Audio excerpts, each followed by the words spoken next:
IVM. Hey everybody, welcome to another week on the IVM Podcast Network. If you aren't following us on social media, please do. We're IVM Podcast on Twitter, Facebook, and Instagram. I'd like to thank our sponsors this week, Paytm Money. As we go into God knows what week of the lockdown, we've been trying to make sure that we get as much content out to you as possible. We had some interesting episodes in the last week. Cyrus Says we had Angad Singh Ranyal on it. That was a fun episode to listen to. On the Filter Coffee podcast, we had Taslima Nasleen and Arunav Sinha on that. That was another great conversation. Karthik Srinivasan joined Varun on Advertising is Dead. And guys, look for Pratik Oswal on Paisa Vaisa podcast with Anupam Gupta. That was another great episode. I'd also like to let people know that the show that we're doing with Mr. Ashish Vidyarthi, Begin the Journey, is now going to be releasing 3 times a week. So do check that out. I'm sure you'll enjoy that. And let's get started with your show. भाई हम हिंदुस्तानियों को बतियाना बड़ा पसंद है। बंगाली में अड्डा, उड़िया में खोट्टी, कन्नड़ा में हरटे और हिंदी में पुलियाबाजी। इस कला के लिए हमारी हर भाषा में एक शब्द है। तो प्रणय और मैं तो अक्सर मिलकर पुलियाबाजी करते ही रहते हैं। हमने सोचा कि आपको भी इसमें शामिल कर लिया जाए। तो आइए प्रणय और सौरभ के साथ करते हैं पुलियाबाजी। हेलो सौरभ, कैसे हैं आप? बस प्रणय, सबकी तरह बुरा हाल है। हाँ, बुरा हाल अभी भी कायम है। तो इस बार उस बुरी हालत के कारण के बारे में ही बात करते हैं, क्योंकि अब जैसे सौरभ आपने सुना होगा, ये कुछ लोग कोरोना वायरस पैंडेमिक जो चल रहा है उसे इन्फोडेमिक भी कह रहे हैं, क्योंकि इतनी ज्यादा इन्फॉर्मेशन है, लेकिन हर चीज पे जो इन्फॉर्मेशन है वो थोड़ी डगमगा गई है। क्योंकि कुछ लोग कहते हैं हाइड्रोक्सी क्लोरोक्विन काम करता है, कुछ कहते हैं नहीं काम करता है, कुछ लोग कह रहे हैं कि टेस्टिंग काफी है, कुछ लोग कहते हैं टेस्टिंग बहुत कम कर रहे हैं। और ये सिर्फ मतलब नौसिखिए लोग ऐसा नहीं बोल रहे हैं, सब एक्सपर्ट लोग भी इस बारे में कंफ्यूज्ड है। तो इसे समझना थोड़ा जरूरी है, मुझे लग रहा है। हाँ, बिल्कुल। मतलब एक मुझे लगता है एक दुनिया में एक ऐसा माहौल भी बना हुआ है जहाँ पे कोई इंफॉर्मेशन को ट्रस्ट नहीं करता है। एक जिसको कहते हैं ना कि एक जितना भी इंफॉर्मेशन आता है उसको डिस्क्रेडिट सा कर दिया गया है। तो ये इस माहौल में एक इस तरीके का कोरोना जैसा चीज होना मतलब एक डेंजरस चीज भी है, क्योंकि कोरोना से लड़ने के लिए सही इंफॉर्मेशन और सब लोगों का कोऑर्डिनेटेड एक्शन काफी जरूरी है कि सब लोग मिलकर एक चीज करें ठीक से। तो अब ये ऐसे माहौल में अगर आप इंफॉर्मेशन वगैरह को ही डिस्क्रेडिट करना शुरू कर दें और कहें कि हमें तो कुछ भी नहीं पता है, या कोई भी नंबर जो है उस पर हम कैसे भरोसा करें, अरे 400 ही केस कैसे, आप टेस्ट ही नहीं कर रहे तो आपको क्या पता कितने केस हैं, है ना। तो ये सब होना, इस चीज के ऊपर से धुंध हटानी चाहिए। हाँ, तो इसी से जुड़ा हुआ आज का विषय भी है हमारा। हम लोग थोड़ा टेस्टिंग और ये इम्यूनिटी, वैक्सीनेशन, इनको थोड़ा ब्रॉडर स्कोप में समझने की कोशिश करते हैं। और इसे समझाने के लिए हमारे साथ है पवन। पिछली बार हमारे साथ स्पेस अंतरिक्ष स्ट्रेटेजी के बारे में भी डिस्कस करने के लिए थे। और वैसे पवन बहुत विलक्षण प्रतिभा वाले इंसान है, स्पेस भी करते हैं और हिस्ट्री नर्ड भी है और बायोटेक उनका बैकग्राउंड भी है। तो हम लोगों ने सोचा पवन से ही बात किया जाए टेस्टिंग, इम्यूनिटी और वैक्सीन डेवलपमेंट पे। तो पवन, स्वागत है आपका पुलियाबाजी। नमस्ते प्रणय, नमस्ते सौरभ। और मैं तो इसमें विद्यार्थी हूँ, मैं भी एक पॉडकास्ट होस्ट हूँ। तो पिछले कई हफ्ते में मैंने बहुत सारे पॉडकास्ट रिकॉर्ड किया है कोविड-19 पर। तो एक्सपर्ट्स के साथ जो मैंने सीखा है, ऑनलाइन भी मैंने जो पढ़ा है, थोड़ा शेयर कर सकता हूँ। और इसमें एक बात है, हमें पता नहीं है। हाँ। ये सेंटेंस तो बहुत सारे लोगों को प्रॉब्लम देता है, कहने की आती नहीं है। हमें पता नहीं है, हाँ। एविडेंस नहीं है। ये जब हम नहीं कहते हैं तो बहुत सारे प्रॉब्लम्स पे हम अटक जाते हैं। यही प्रॉब्लम है। सब के लिए हमें आंसर तो चाहिए। लोग बहुत कुछ दावे तो कर देते हैं, लेकिन उसका क्या एविडेंस है वो हमें अभी तक पता नहीं है उसका। और ये भी एक जो चीज है, आपको जिसको बोलते हैं कि नहीं पता है के साथ में कंफर्ट होने की जरूरत है, क्योंकि हम ये भी नहीं कर सकते कि नहीं पता है तो उसके लिए हम जो है मूड हो जाए एकदम कि भाई अब पता नहीं कुछ भी, तो उसके बाद हम एकदम जड़ होके हम कुछ करें ही ना, है ना। एक पैरालिसिस नहीं हो जाना चाहिए, क्योंकि वो भी एक बहुत डेंजरस चीज है। हाँ। तो कैसे इम्परफेक्ट इंफॉर्मेशन के साथ में बढ़ा जाए आगे सही डायरेक्शन में, ये जो करंट सिचुएशन है ये उसमें ये बहुत ज्यादा इंपॉर्टेंट स्किल है कि इम्परफेक्ट इंफॉर्मेशन के साथ में हम कैसे आगे बढ़े, क्योंकि परफेक्ट इंफॉर्मेशन का वेट नहीं कर सकते, वो हमारे पास में अभी लग्जरी है नहीं। बिल्कुल। और एक्चुअली हमें जब अच्छी तरह से इंफॉर्मेशन या एविडेंस नहीं है, उसके ऊपर हमें और भी रिसर्च करना चाहिए। अभी जो हमें पता है कोविड-19 पर, जो भी इंफॉर्मेशन है, जो भी साइंस है, ये हमें कैसे पता है? क्योंकि एटलीस्ट दिसंबर नहीं तो जनवरी से तो बहुत सारा रिसर्च आया है, चाइना से आया है, यूएस से, सब तरफ से, और इससे हर हफ्ता हमें और भी अच्छा सा पिक्चर दिख रहा है कैसे हम टेस्टिंग कर सकते हैं, उस टेस्टिंग का लिमिटेशन क्या है, सरकार कैसे काम कर सकती है, इम्यूनिटी का कैसे बढ़ रहा है, ये सब हफ्ते पर हफ्ते हमें बेटर इंफॉर्मेशन मिल रहा है, बट बहुत इंफॉर्मेशन मिल रहा है। आप जो कह रहे थे ये इंफॉर्मेशन का पैंडेमिक जो है, ये तो रिसर्चर्स में भी है। मैंने तो नंबर जो सुना पवन, कुछ 3000 से ज्यादा रिसर्च पेपर्स पूरे पीयर अभी रिव्यूड नहीं है, लेकिन आजकल जैसा ट्रेंड है लोग रिसर्च पेपर इवन रिव्यू से पहले पब्लिश कर रहे हैं, तो प्री पब्लिकेशंस आ रही हैं, पर सिर्फ 3 महीने में इसके ऊपर 3000 से ज्यादा रिसर्च पेपर पब्लिश हो चुके हैं, तो एस्टॉनिशिंग नंबर है। 3000 से बहुत ज्यादा, क्योंकि आप modelling, science, basic science, trials सब अब जुड़ मिलाते हैं तो इससे भी ज्यादा नंबर भी आ सकता है। तो इस समय हम बहुत सारे कोलैबोरेशन देख रहे हैं। हमारे देश में जो मैथमेटिकल मॉडल्स आ रहे हैं वो तो कोलैबोरेशन इन लोगों ने इस रिसर्च के पहले कभी नहीं मिला है, तो वो मिलजुल कर रहे हैं, तो बहुत सारे एक्सीलेंट थिंग्स आ रहे हैं। पर जो आपने कहा ये पीयर रिव्यू प्रोसेस जो है साइंस में, एक बहुत बार 1-2 साल लगता है। मुझे पता है, मैं कुछ रिसर्च 2007 में मैंने कुछ किया था, उसके ऊपर 2010 तक और लोग भी काम किया उन्होंने। 2014 में पब्लिश हुआ जर्नल ऑफ मॉलिक्यूलर बायोलॉजी में, तो तब तो मैं पब्लिक पॉलिसी में काम कर रहा था। तो वो पीयर रिव्यू प्रोसेस बहुत ही लंबा है, एक जर्नल पे भेजो, रिजेक्ट होता है, दूसरे जर्नल, वो सब। अपने श्रोताओं को बैकग्राउंड देने के लिए, मतलब पवन एक जमाने में बायोलॉजी में पीएचडी कर रहा था, तो उससे मैंने क्विट किया, बायोफिजिक्स में कर रहा था। तो पर बायोसाइंसेस मैंने अंडरग्रेजुएट में पढ़ा था, और अब तो थोड़ा लाइफ साइंसेस इसमें इंटरेस्ट है, पॉलिसी में इंटरेस्ट है, और ये कोविड-19 के ऊपर I have had the privilege बहुत सारे एक्सपर्ट्स, रियल एक्सपर्ट्स और गेस्ट के साथ बातचीत करके मैं यहाँ पर मेरी ब्रोकन हिंदी में आपके साथ बात कर रहा हूँ। तो शुरुआत सबसे पहले ये टेस्टिंग वाले सवाल से ही करते हैं पवन, क्योंकि इसके बारे में भी बहुत सारी अटकलें हैं। कुछ लोग कहते हैं टेस्टिंग ज्यादा है, कम है वगैरह, तो इसको ही समझने की कोशिश करते हैं। तो सबसे पहले ये बताइए, जो टेस्टिंग कहते हैं लोग कि करनी चाहिए ज्यादा कोविड-19 की, तो कितने प्रकार के टेस्ट है पहले, और क्या क्या फर्क है इनमें? और एक जो ये मूल आर्गुमेंट है ना, उसको डील करना है इस क्वेश्चन में, इसके बाद में, कि भाई अगर हमको दिख रहा है कि मतलब जो भी नंबर ले लें, 1000 लोगों को है कोरोना की, 10,000 को है कि, तो टेस्ट करते हैं तभी पता चलता है। तो अगर हमने टेस्ट ही नहीं किए तो पता नहीं चला, तो हमने क्या इतने लोगों को टेस्ट किया कि हमें पता, ये जो नंबर है इस पे हम कितना भरोसा करें। तो ये जो आर्गुमेंट है इसको डील करना है। हाँ, और नंबर्स में तो ये पूरी दुनिया में ये प्रॉब्लम है। हमारे देश में तो नंबर्स का प्रॉब्लम सभी जगह पे है।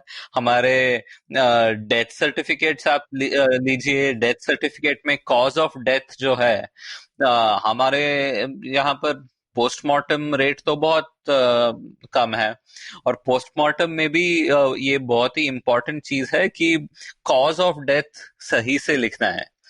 बहुत सारे बार लोग heart attack, lung failure, organ failure ऐसे कॉज नहीं, सिम्टम को देते हैं, इमीडिएट कॉज। सबसे कॉमन इंडिया में कार्डियक अरेस्ट। हाँ, बट क्यों हुआ कार्डियक अरेस्ट? कार्डियक अरेस्ट तो फाइनल स्टेज है ना। तो कार्डियक अरेस्ट मतलब दिल धड़कना बंद हो गया, उसी को तो मौत बोलते हैं। एग्जैक्टली। तो पोस्टमार्टम में हमने लिख दिया इस आदमी का कारण, मौत का कारण है कि इसकी मौत हो गई, इसकी मौत हो गई। तो इसका हमारे पास बहुत ही एविडेंस है कोविड-19 के पहले से भी।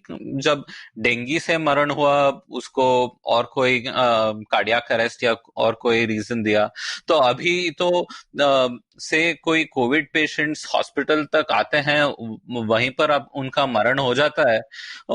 होने पर कोई टेस्टिंग नहीं करता है क्योंकि सेम लॉजिक यूज करते हैं। देखिए हमारे पास टेस्ट काफी नहीं है, क्यों उन पर टेस्ट करना है? लाइव पेशेंट्स पे हम टेस्ट करेंगे, फिर एक्शन ले सकते हैं हम। तो इस बहुत सारे कारणों से ये टेस्टिंग और काउंटिंग जो है ये बहुत ही कठिन है, सब देशों में, इंडिया में एक्स्ट्रा। तो और टेस्टिंग पर आते हैं तो मेन तो दो तरफ के टेस्टिंग है कोविड-19 पर। एक जो है हम न्यूक्लिक एसिड टेस्ट बोल सकते हैं, नहीं तो आरटीपीसीआर टेस्ट आपने नाम सुना होगा। दूसरा कैटेगरी जो है एंटीबॉडी टेस्ट है। तो ये दोनों कैटेगरीज है, इनमें भी बहुत सारे वेरिएशंस होंगे, फ्लेवर्स होंगे, अलग अलग कंपनीज जो है ये टेस्ट में अलग अलग टारगेट को देखकर टेस्टिंग कर सकते हैं। इन सब टेस्ट में एक्यूरेसी जो है अलग होता है। तो पहले हम ये आरटीपीसीआर ये या न्यूक्लिक एसिड टेस्ट के बारे में हम बात कर सकते हैं, क्योंकि यही मेन टेस्ट है। अप्रैल 21 तक हमारे देश में 4.6 लाख टेस्ट हमने किया है। अच्छा, ये तो कम स्मॉल नंबर नहीं है, पर हमारे देश के लिए ये बहुत बड़ा नंबर भी नहीं है। हाँ। क्योंकि हमारे देश तो लाइक आप कर्नाटका लीजिए या तमिलनाडु लीजिए, कर्नाटका यूके के साइज क्या है, और यूके में उनका एक पॉलिटिकल टारगेट है, हम एक दिन में 1 लाख टेस्ट करेंगे, वहां तक जाना है हमें। अभी उन्होंने आई थिंक 20 या 25,000 पर डे क्रॉस नहीं किया टेस्ट। इंडिया में ऑल इंडिया अभी मैक्सिमम टेस्ट पर डे जो हमने किया है वो तो 35,490 है। अच्छा। द वायर साइंस जो ऑनलाइन मैगजीन है, वहां पर एक बहुत अच्छा ट्रैकर है, बहुत सिंपल से ये टेस्ट काउंट सब दिखाते हैं। तो हमारा testing capacity, real testing capacity जो है अभी के लिए एक दिन में मैक्सिमम 30 to 35,000 ये न्यूक्लिक एसिड या आरटीपीसीआर टेस्ट करते हैं। अच्छा। तो ये नंबर है। तो इससे हमें पता है कि हमारे देश में 16,600, ये तो 23 अप्रैल का नंबर है, 16,600 और 16,700 एक्टिव कोविड-19 केसेस हैं। तो ये एक्टिव केसेस है, एक्टिव टेस्टेड पॉजिटिव केसेस, बस। रियल नंबर हमें पता नहीं, इससे ज्यादा होगा, कितना होगा पता नहीं, 2x होगा, 10 टाइम्स होगा, पता नहीं हमें। क्योंकि ये जो रोग है ये तो बहुत अजीब सा रोग है ना। ये हमारे कॉमन कोल्ड जैसा भी दिख सकता है, कोई भी सिम्टम्स नहीं दिखाता है, और एक्सट्रीम निमोनिया और वेंटिलेटर यूज उस डायरेक्शन पर भी जाता है। ठीक है। तो पवन, मैं अपने दिमाग में यूजुअली, मैं तुमसे वैलिडेट भी करना चाहता हूँ, तो मैं तो यूजुअली देखता हूँ, तो जैसे मैंने जो ज्यादातर नंबर देखे हैं कि यूजुअली अराउंड 8 से 10% लोगों को सीवियर केसेस हो रहा है, ऐसा लोग बोलते हैं। तो और हिंदुस्तान में हमारा एक जो तरीका है कि जब आपको सीवियर कुछ होता है तभी टेस्टिंग होती है, क्योंकि आपको बहुत ही ज्यादा बीमार है या फिर आप किसी सीवियर वाले के कांटेक्ट में आए हैं तो टेस्टिंग होती है ना। तो यूजुअली तो मैं अभी करंटली ऐसा मान के यूजुअली चलता हूँ, कोई भी नंबर मुझे दिखता है तो मैं बोलता हूँ लगभग 10 गुना होंगे उसके। ऐसा ये अंदाजा बहुत बेकार अंदाजा है या ठीक अंदाजा है, या कैसा अंदाजा है आपके हिसाब से? मेरे हिसाब से 10 टाइम्स तो एक अच्छा बॉल पार्क नंबर है, क्योंकि हमें यहाँ पर थोड़ा कॉशन की तरफ जाना है ना, हमें इसको और आराम से लेना नहीं है। और इसमें दूसरा प्रॉब्लम है, तो बहुत सीवियर केस है तो हॉस्पिटल जाने के पहले ही कुछ होता है तो हम वहां भी मिस कर सकते हैं, वहां भी मिस करते हैं। हाँ। और हमारे देश में जो है बहुत सारे इन्फ्लुएंजा केसेस है, रेस्पिरेटरी इलनेस केसेस बहुत सारे हैं, तो बाकी देशों में वो जो प्रॉब्लम जब कम होता है और तो डायग्नोसिस सही तरह से करते हैं, वहां पर आपको सिग्नल आराम से मिलता है। तो सौरभ, आप लोग तो ये सिग्नल और नॉइस बहुत काम करते हैं ना, तो हमें सिग्नल चाहिए। इंडिया में नॉइस बहुत है क्योंकि सब इन्फेक्शंस बहुत हैं, तो इस कारण से इस कोविड-19 से ऐसे रेस्पिरेटरी इलनेस आ रहे हैं, तो वो बताना बहुत वही। और किसी को अगर थोड़ा माइल्ड है तो हो सकता है लोग तो यहाँ पे घर में ही पैरासीटामोल लेकर के उसका इलाज कर लेते हैं, तो और वो हो सकता है कोविड-19 भी माइल्ड हो और वो आप पैरासीटामोल खा के काम चला लिया, 10 दिन में ठीक हो गया। हाँ, एक एग्जाम्पल बताता हूँ। अभी तो मोस्ट हॉस्पिटल्स और क्लिनिक सब बंद है ना, प्राइवेट और ये सब। तो बेंगलोर का एग्जांपल लेना है तो बेंगलोर में सरकार ने फीवर क्लिनिक ओपन किया है। कुछ बेंगलोर सिटी में 30 क्लिनिक्स ओपन किए थे, अभी नंबर बढ़ चुका होगा। पर डे सब क्लिनिक में कुछ 200 या 300 टेस्ट कर रहे थे, स्क्रीनिंग पीपल के लिए। ये पीसीआर वाला टेस्ट नहीं, सिर्फ स्क्रीनिंग। ओके। आप बताइए, हमारे सिटी में कुछ क्या 12 मिलियन या कुछ लोग हैं? हाँ, 1.25 करोड़ के करीब। हाँ, और एक दिन में कितने लोगों को फीवर, थ्रोट इन्फेक्शन, ऐसा सिम्टम दिखता है? रोज का 1 लाख से तो ज्यादा होगा, 1-2 लाख है ना। एक या मतलब खासकर बेंगलोर में तो खांसी जुकाम जो है वो सुबह बारिश हो जाए तो हो जाएगा, थोड़ा पोलन ज्यादा हो गया तो हो जाएगा, किसी भी वजह से हो सकता है, और इन जनरल इन्फेक्शन भी होते हैं। हाँ, और मार्च और अप्रैल उसका एक सीजन है क्योंकि ट्रांजिशन हो रहा है। मार्च अप्रैल तो सबसे ज्यादा खांसी जुकाम का सीजन है यहाँ। हाँ, और मानसून जब आता है और भी कुछ ऐसे वेव्स आएंगे, तो आपको वहीं पर दिख रहा होगा कितने लोग ये फीवर क्लिनिक को भी जाकर उनको बेसिक स्क्रीनिंग वो कर सकते हैं। पर पवन, एक सेकंड, बेसिक स्क्रीनिंग मतलब क्या? सिर्फ टेम्परेचर देखना, वो स्क्रीनिंग टेस्ट हुआ? टेम्परेचर तो मेरे जो एक डॉक्टर फ्रेंड है, तलेहरटे पे गेस्ट जैसे आए थे, उन्होंने कहा जो भी ये लॉकडाउन से पहले उन्होंने सिर्फ कहा जो भी ऐसे सिम्टम्स से आता है उनका सिंपल एक ब्लड टेस्ट कर दीजिए। ब्लड टेस्ट में आपको दिख जाएगा कि उनका इन्फेक्शन बैक्टीरियल है या वायरल है।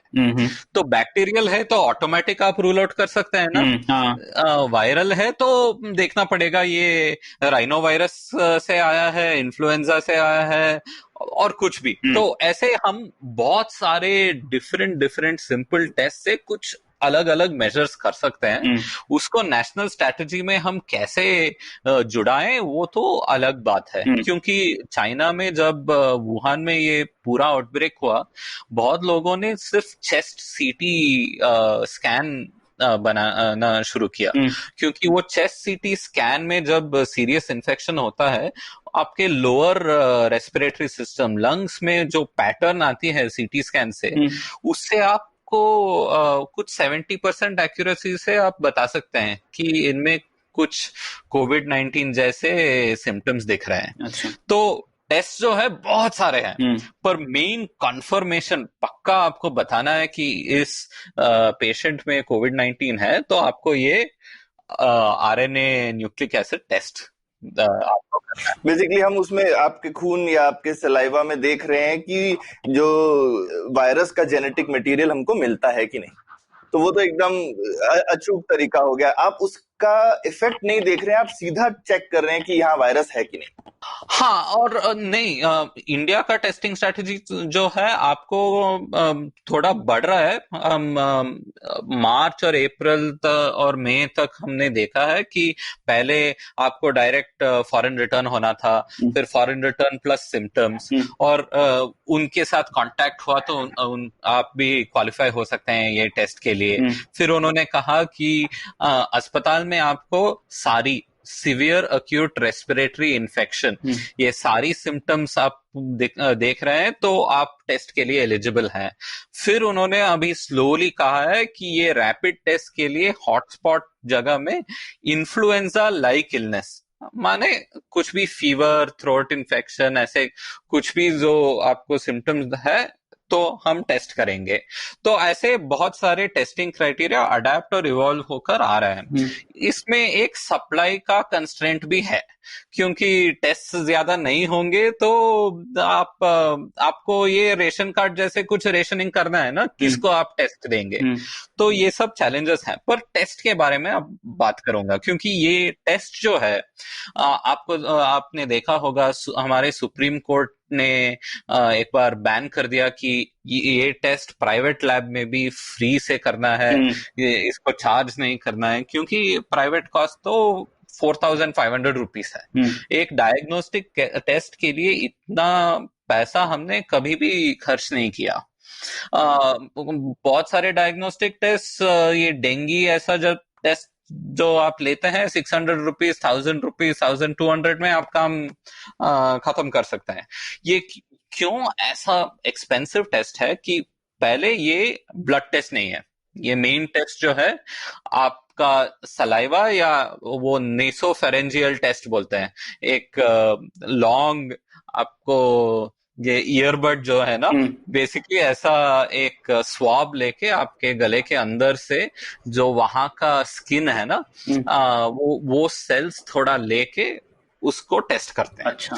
तो इस टेस्ट में बेसिकली क्या है कि आप देख रहे हैं कि वो सेल्स जो है वहां पर आपके रेस्पिरेटरी सिस्टम में, उन सेल्स में ये वायरस घुस गया है या नहीं। अच्छा।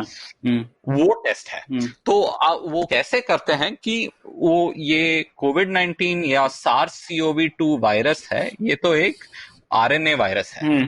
तो इसका main information, main genetic code कैसा काम करता है, ये सब आरएनए में स्टोर हुआ है। हमारे शरीर में तो डीएनए है, आरएनए सिर्फ एक इंटरमीडिएट स्टेप है। डीएनए बहुत स्टेबल मॉलिक्यूल है, आप बहुत आराम से इवन पानी में रह सकता है, और सिर्फ सेल्स में नहीं। आरएनए बहुत अनस्टेबल मॉलिक्यूल है। अच्छा। हमारे सेल्स में अच्छा दिखता है, टेस्ट ट्यूब में आप लेते हैं तो गायब हो जाता है। मैं 10 साल पहले थोड़ा आरएनए के साथ काम कर रहा था, उसके लिए पानी भी जो है आप यूज कर सकते हैं ना ये लैब में, उसको एक स्पेशल आरएनए फ्री वाटर बुलाते हैं हम, क्योंकि डिस्टिल्ड वाटर में भी कुछ ट्रेस अमाउंट ऑफ कुछ एंजाइम होगा, ये जो भी आरएनए है सब डिस्ट्रॉय कर देगा। अच्छा। Within no time. अच्छा। तो ये टेस्ट जो है, तो पहले क्या करना है, कोई भी पेशेंट या सस्पेक्टेड केस हो, उनके घर जाके या अस्पताल में पूरा पर्सनल प्रोटेक्शन इक्विपमेंट पूरा पहन के, ये सब सिंगल यूज है, पूरा पहन के आपको ये स्वाब लेना है, क्योंकि ये स्वाब लेने के समय भी ये डिसीज स्प्रेड हो सकता है। राइट। हाँ, बहुत हाई रिस्क है, क्योंकि आप बोलते हैं ना open your mouth wide and then वहां पर स्टिक डाल के ऐसे, तो सीधे आप शेर के मुंह में ही हाथ डाल रहे हैं। हाँ बिल्कुल। क्यों? एक्चुअली ये 4,500 रुपीज में मुझे कुछ लोगों ने शेयर किया कि 1,500 रुपीज सिर्फ कलेक्शन में जाता है। अच्छा। तो बाकी सब टेस्ट ना, आप जब ब्लड टेस्ट लेते हैं वहां पर भी आपको ऐसे इन्फेक्शियस डिजीजेस समय पर बहुत ही प्रोटेक्शन लेना है। पर हमारा स्किन जो है ये तो बहुत बढ़िया ऑर्गन है, हमारा स्किन बेस्ट डिफेंस है सब ऑर्गेनिज्म, सब इन्फेक्शन से। सो आप केयरफुली, अब आप ब्लड टेस्ट जब लेते हैं, वो अल्कोहल स्वाब जब करते हैं, इन्फेक्शन रेट तो बहुत कम है, ट्रांसमिशन ऐसे। पर ये पीसीआर टेस्ट आप ब्लड से नहीं लेते, आप डायरेक्ट टिश्यू लेते हैं, आपका सलाइवा, आपका ये थ्रोट वाला सेल्स, वो सब। तो उसको लेकर आपको कोल्ड स्टोरेज में लैब तक लेके जाना है। तो अभी भारत में कुछ 30 40 लैब और बहुत सारे प्राइवेट लैब सब ओपन किया है लोगों ने, तो वहां तक जाना है। अभी तो कुरियर सिस्टम बंद है, बहुत सारे कार्गो फ्लाइट्स भी कम हुए हैं, तो ये ट्रांसपोर्ट ही बहुत कठिन काम है। ये सब के लिए 1500 रुपए, ठीक है। तो मेन टेस्टिंग के लिए अभी बहुत सारे प्राइवेट लैब्स भी कह रहे हैं हम सिर्फ कॉस्ट पे टेस्ट कर रहे हैं, ये बहुत सारा प्रॉफिट ऐसा कुछ नहीं, इसको 3000 रुपीज। ये क्यों इतना कॉस्टली है कि ऐसा टेस्ट हमने इंडिया में पहली बार हम इस स्केल पे कर रहे हैं। ये टेस्ट आप डायरेक्ट वायरस का आरएनए इस सैंपल में है कि नहीं आप बता रहे हैं। हमें आप डेंगी या और कोई वायरल डिसीज लीजिए, ऐसा टेस्ट हम नहीं करते हैं। सिर्फ ये एंटीबॉडी माने हमारे ह्यूमन बॉडी का रेस्पॉन्स जो है इस वायरस पर, उस रेस्पॉन्स है कि नहीं उसको टेस्ट करते हैं हम मोस्ट ऑफ द टाइम, वो हम ब्लड से लेकर। सो उसके बारे में बाद में बात करूंगा। तो ये स्टेप्स जो है, आप ये सैंपल लेते हैं, लैब तक लेके जाते हैं, लैब पर लेके जाने पर उसको आप वो सेल्स सबको ब्रेक करके सब मटेरियल सेपरेट करना है, और सिर्फ वहां पर वो सैंपल में सारी जो आरएनए है उसको आप अलग करना है उसको। तो वो प्रोसेस, वो किट भी जो है ग्लोबली अभी शॉर्टेज में है। अच्छा। इंडिया में अभी हमारे टेस्टिंग लेवल्स पर ये अभी बॉटलनेक नहीं हुआ है, पर स्केलिंग के लिए वो भी एक प्रॉब्लम है, क्योंकि मेनली उसका सप्लायर सिर्फ 2 कंपनीज हैं, रोश और Qiagen, if I am not mistaken. So वहां पर एक बॉटलनेक है, फिर उसको कोल्ड स्टोरेज में रखना है, और फिर वो आप क्या करते हैं कि एक पीसीआर टेस्ट करते हैं। तो ये टेस्ट एक्सप्लेन करने के लिए मैं हमारे संविधान का एक एग्जाम्पल लेता हूं। अच्छा। ठीक है। तो आप सोचिए कि आप बहुत बड़ा एक टेक्स्ट देख रहे हैं, कुछ बहुत बड़ी पेपर है, पेपर में आप प्लेजरिज्म चेक वो सब हम करते हैं ना, उसके लिए सॉफ्टवेयर सब कहीं से कॉपी पेस्ट तो नहीं किया है। तो आप देखिए कि नहीं, मुझे कहीं पर भी हमारे कॉन्स्टिट्यूशन का प्रियम्बल जो दिखे, तब मैं पॉजिटिव टेस्ट कह सकता हूं कि यहां पर प्रियम्बल है, जैसे वायरस है वहां पर प्रियम्बल है। ओके। तो सो इसके लिए लोगों ने 2 प्राइमर क्रिएट किया है। तो ये वायरस का एक और स्पेशलिटी ये है कि पूरा वायरस जीनोम और जीन सीक्वेंस जो है, हाँ, और आरएनए सीक्वेंस पूरा हमने सीक्वेंस कर दिया है। ये वायरस म्यूटेट होता रहता है, पर ये सीक्वेंस इतने जल्दी से हमने जो सीक्वेंस किया है, ये तो बहुत ही स्पेशल है, क्योंकि 20 ईयर से पहले ये तो बहुत मुश्किल का काम था। 1999 पे हमने ह्यूमन जीनोम प्रोजेक्ट किया, और इस 20 साल में हमने जो डेवलपमेंट देखे हैं सीक्वेंसिंग पे, ये आरएनए एनालिसिस, पीसीआर, उसका कॉस्ट तो हर 2 साल या 3 साल 10 टाइम्स से रिड्यूस हुआ है। अच्छा। तो ये टेस्ट 4500 रुपीज, 3000 रुपीज जो है $50 है, या 50 भी नहीं और कम, $40 है। हाँ, तो 5 साल पहले ये तो $1000 हुआ होगा। तो ये डायग्नोस्टिक टेस्ट के लिए इससे पहले इम्पॉसिबल हुआ होता। पूरी दुनिया में डायग्नोसिस के लिए ऐसे जो टेस्ट हैं, सिर्फ कुछ 4-5 साल से लोग करते आ रहे हैं। ये जीका वायरस आउटब्रेक जो हुआ फ्लोरिडा और यूएस में, एबोला वायरस में, सिर्फ वहां पर ऐसे यूज किया है। तो ग्लोबली इस स्केल पर पहले कभी भी नहीं किया, इसीलिए ये तो स्पेशल और एक्सपेंसिव टेस्ट है। इंडिया में बहुत सारे जगह में इसका कैपेबिलिटी नहीं है, अभी बढ़ रहा है, बहुत सारे लोग एक्टिवेट कर रहे हैं उनको, लैब्स का सिस्टम्स और इक्विपमेंट सब, तो इसीलिए इतना स्पेशल है ये टेस्ट। तो इस टेस्ट में हम आपको हमारा प्रियम्बल देखना है, इस सैंपल में हमारा प्रियम्बल का कि कहीं कहीं लिखा हुआ दिख जाए हम भारत के लोग। हाँ, क्योंकि ये पूरा टेक्स्ट है ना, इस आरएनए टेक्स्ट में डीएनए के तरह 4 लेटर्स हैं, तो ये 4 लेटर वाला लैंग्वेज है। आप उस लैंग्वेज एटीजीसी डीएनए में आता है, आरएनए में हम एयूजीसी कहते हैं। सो डीएनए में जो एटीजीसी है, adenine thymine guanine cytosine, RNA में एडेनिन यूरासिल गुआनिन साइटोसिन। तो पूरा का पूरा कॉम्प्लीमेंट है पर एयूजीसी, ठीक है, ठीक है। तो ये लैंग्वेज जो है, इसमें आप वो एक पैराग्राफ ढूंढ रहे हैं।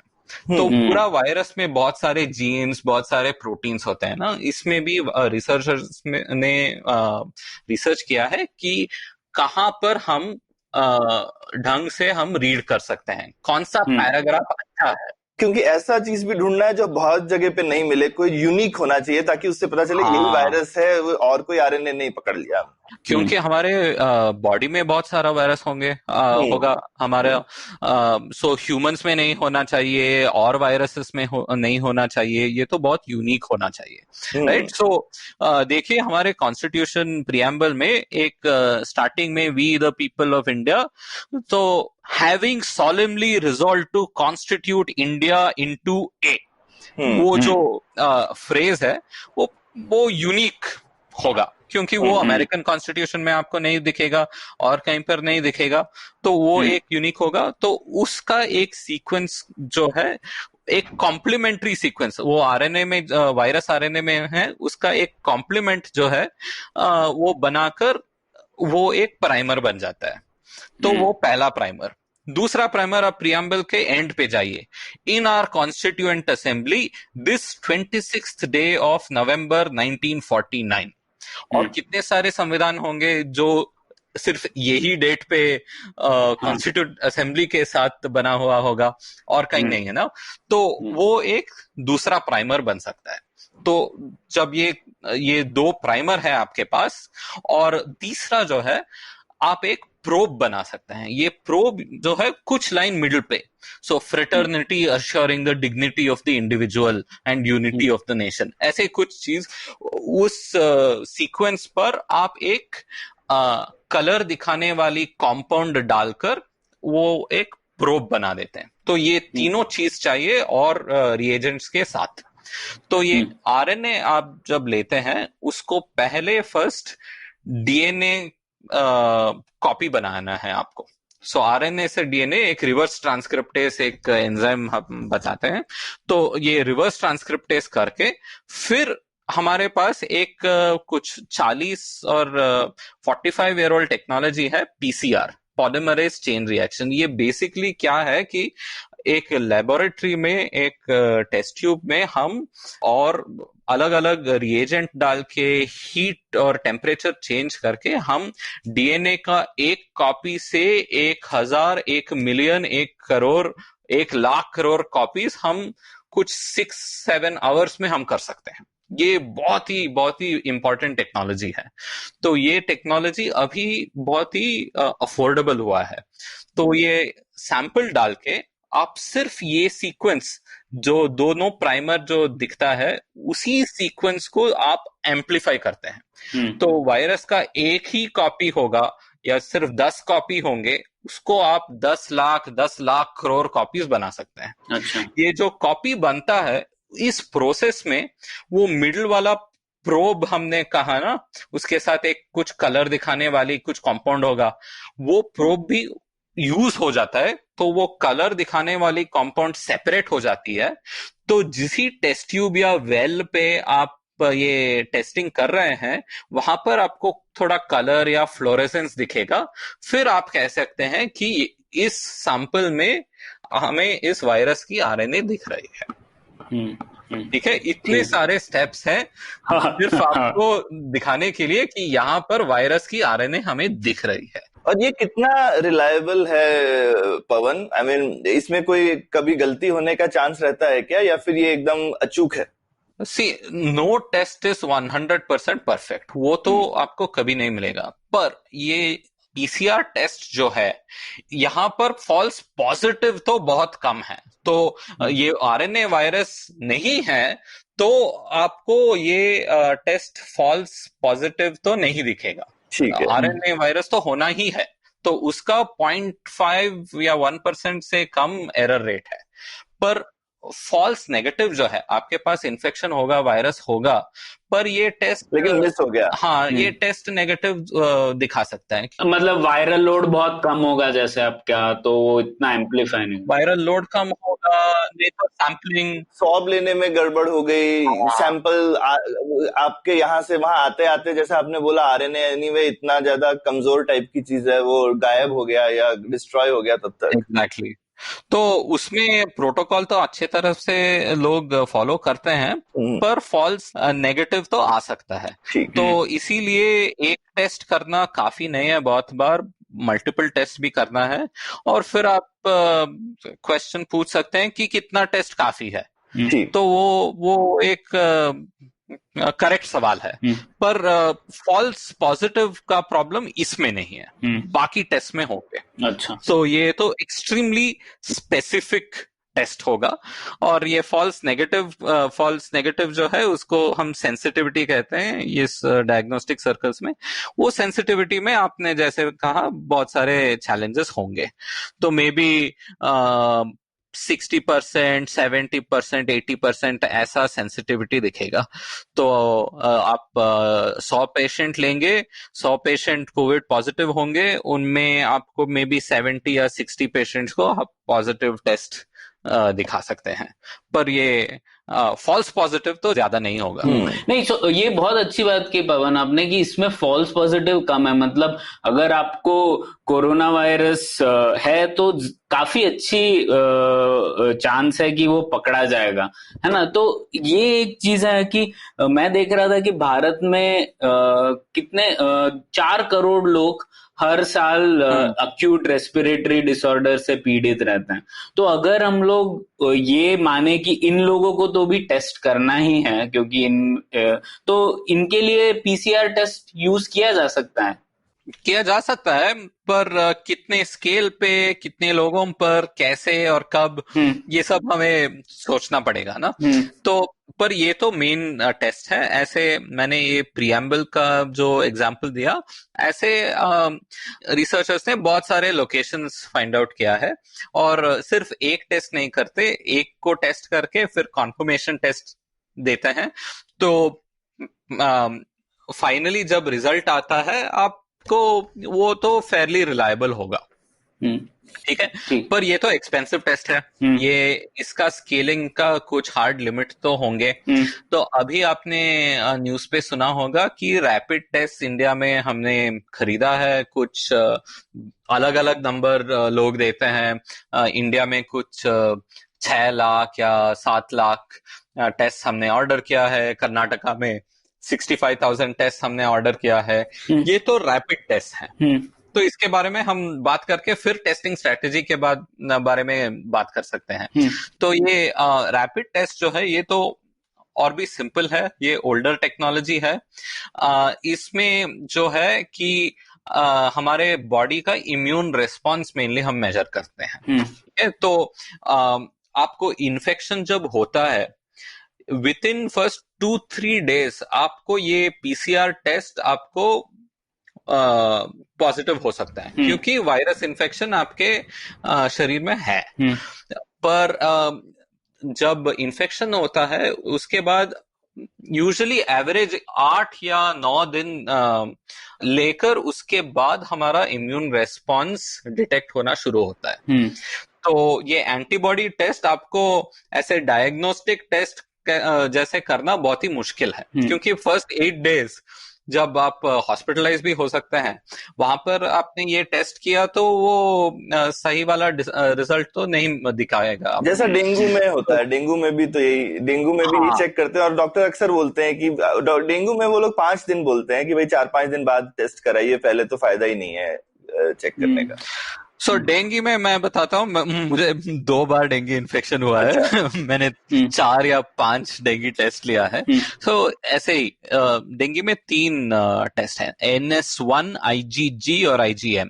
ये NS1 जो है ये वो डेंगू वायरस में एक प्रोटीन को सर्च करता है। वो ये NS1 तो आपको जब एक्चुअल सिम्टम आता है ना, उसी समय बहुत ही टाइम गायब हो जाता है। तो इसीलिए डेंगू डिटेक्शन बहुत डिफिकल्ट है। उसके बाद ये एक IgM है। तो हमारे बॉडी में ये इम्यून सिस्टम जो है ये 2 तरह से रेस्पॉन्ड करता है वेरी ब्रॉडली।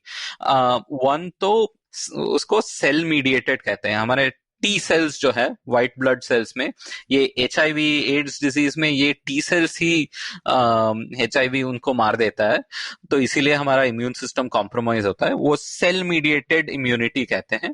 दूसरा जो है बी सेल्स, वो बी सेल्स से ये एंटीबॉडीज बनाते हैं, अलग अलग तरह के एंटीबॉडीज। वो एंटीबॉडीज जो है आप देखिए, ये इम्यून सिस्टम हमारे शरीर का एक पुलिस सिस्टम, या उसमें पुलिस है, आर्मी है, CRPF है, सब है, राइट, ये इम्यून सिस्टम में।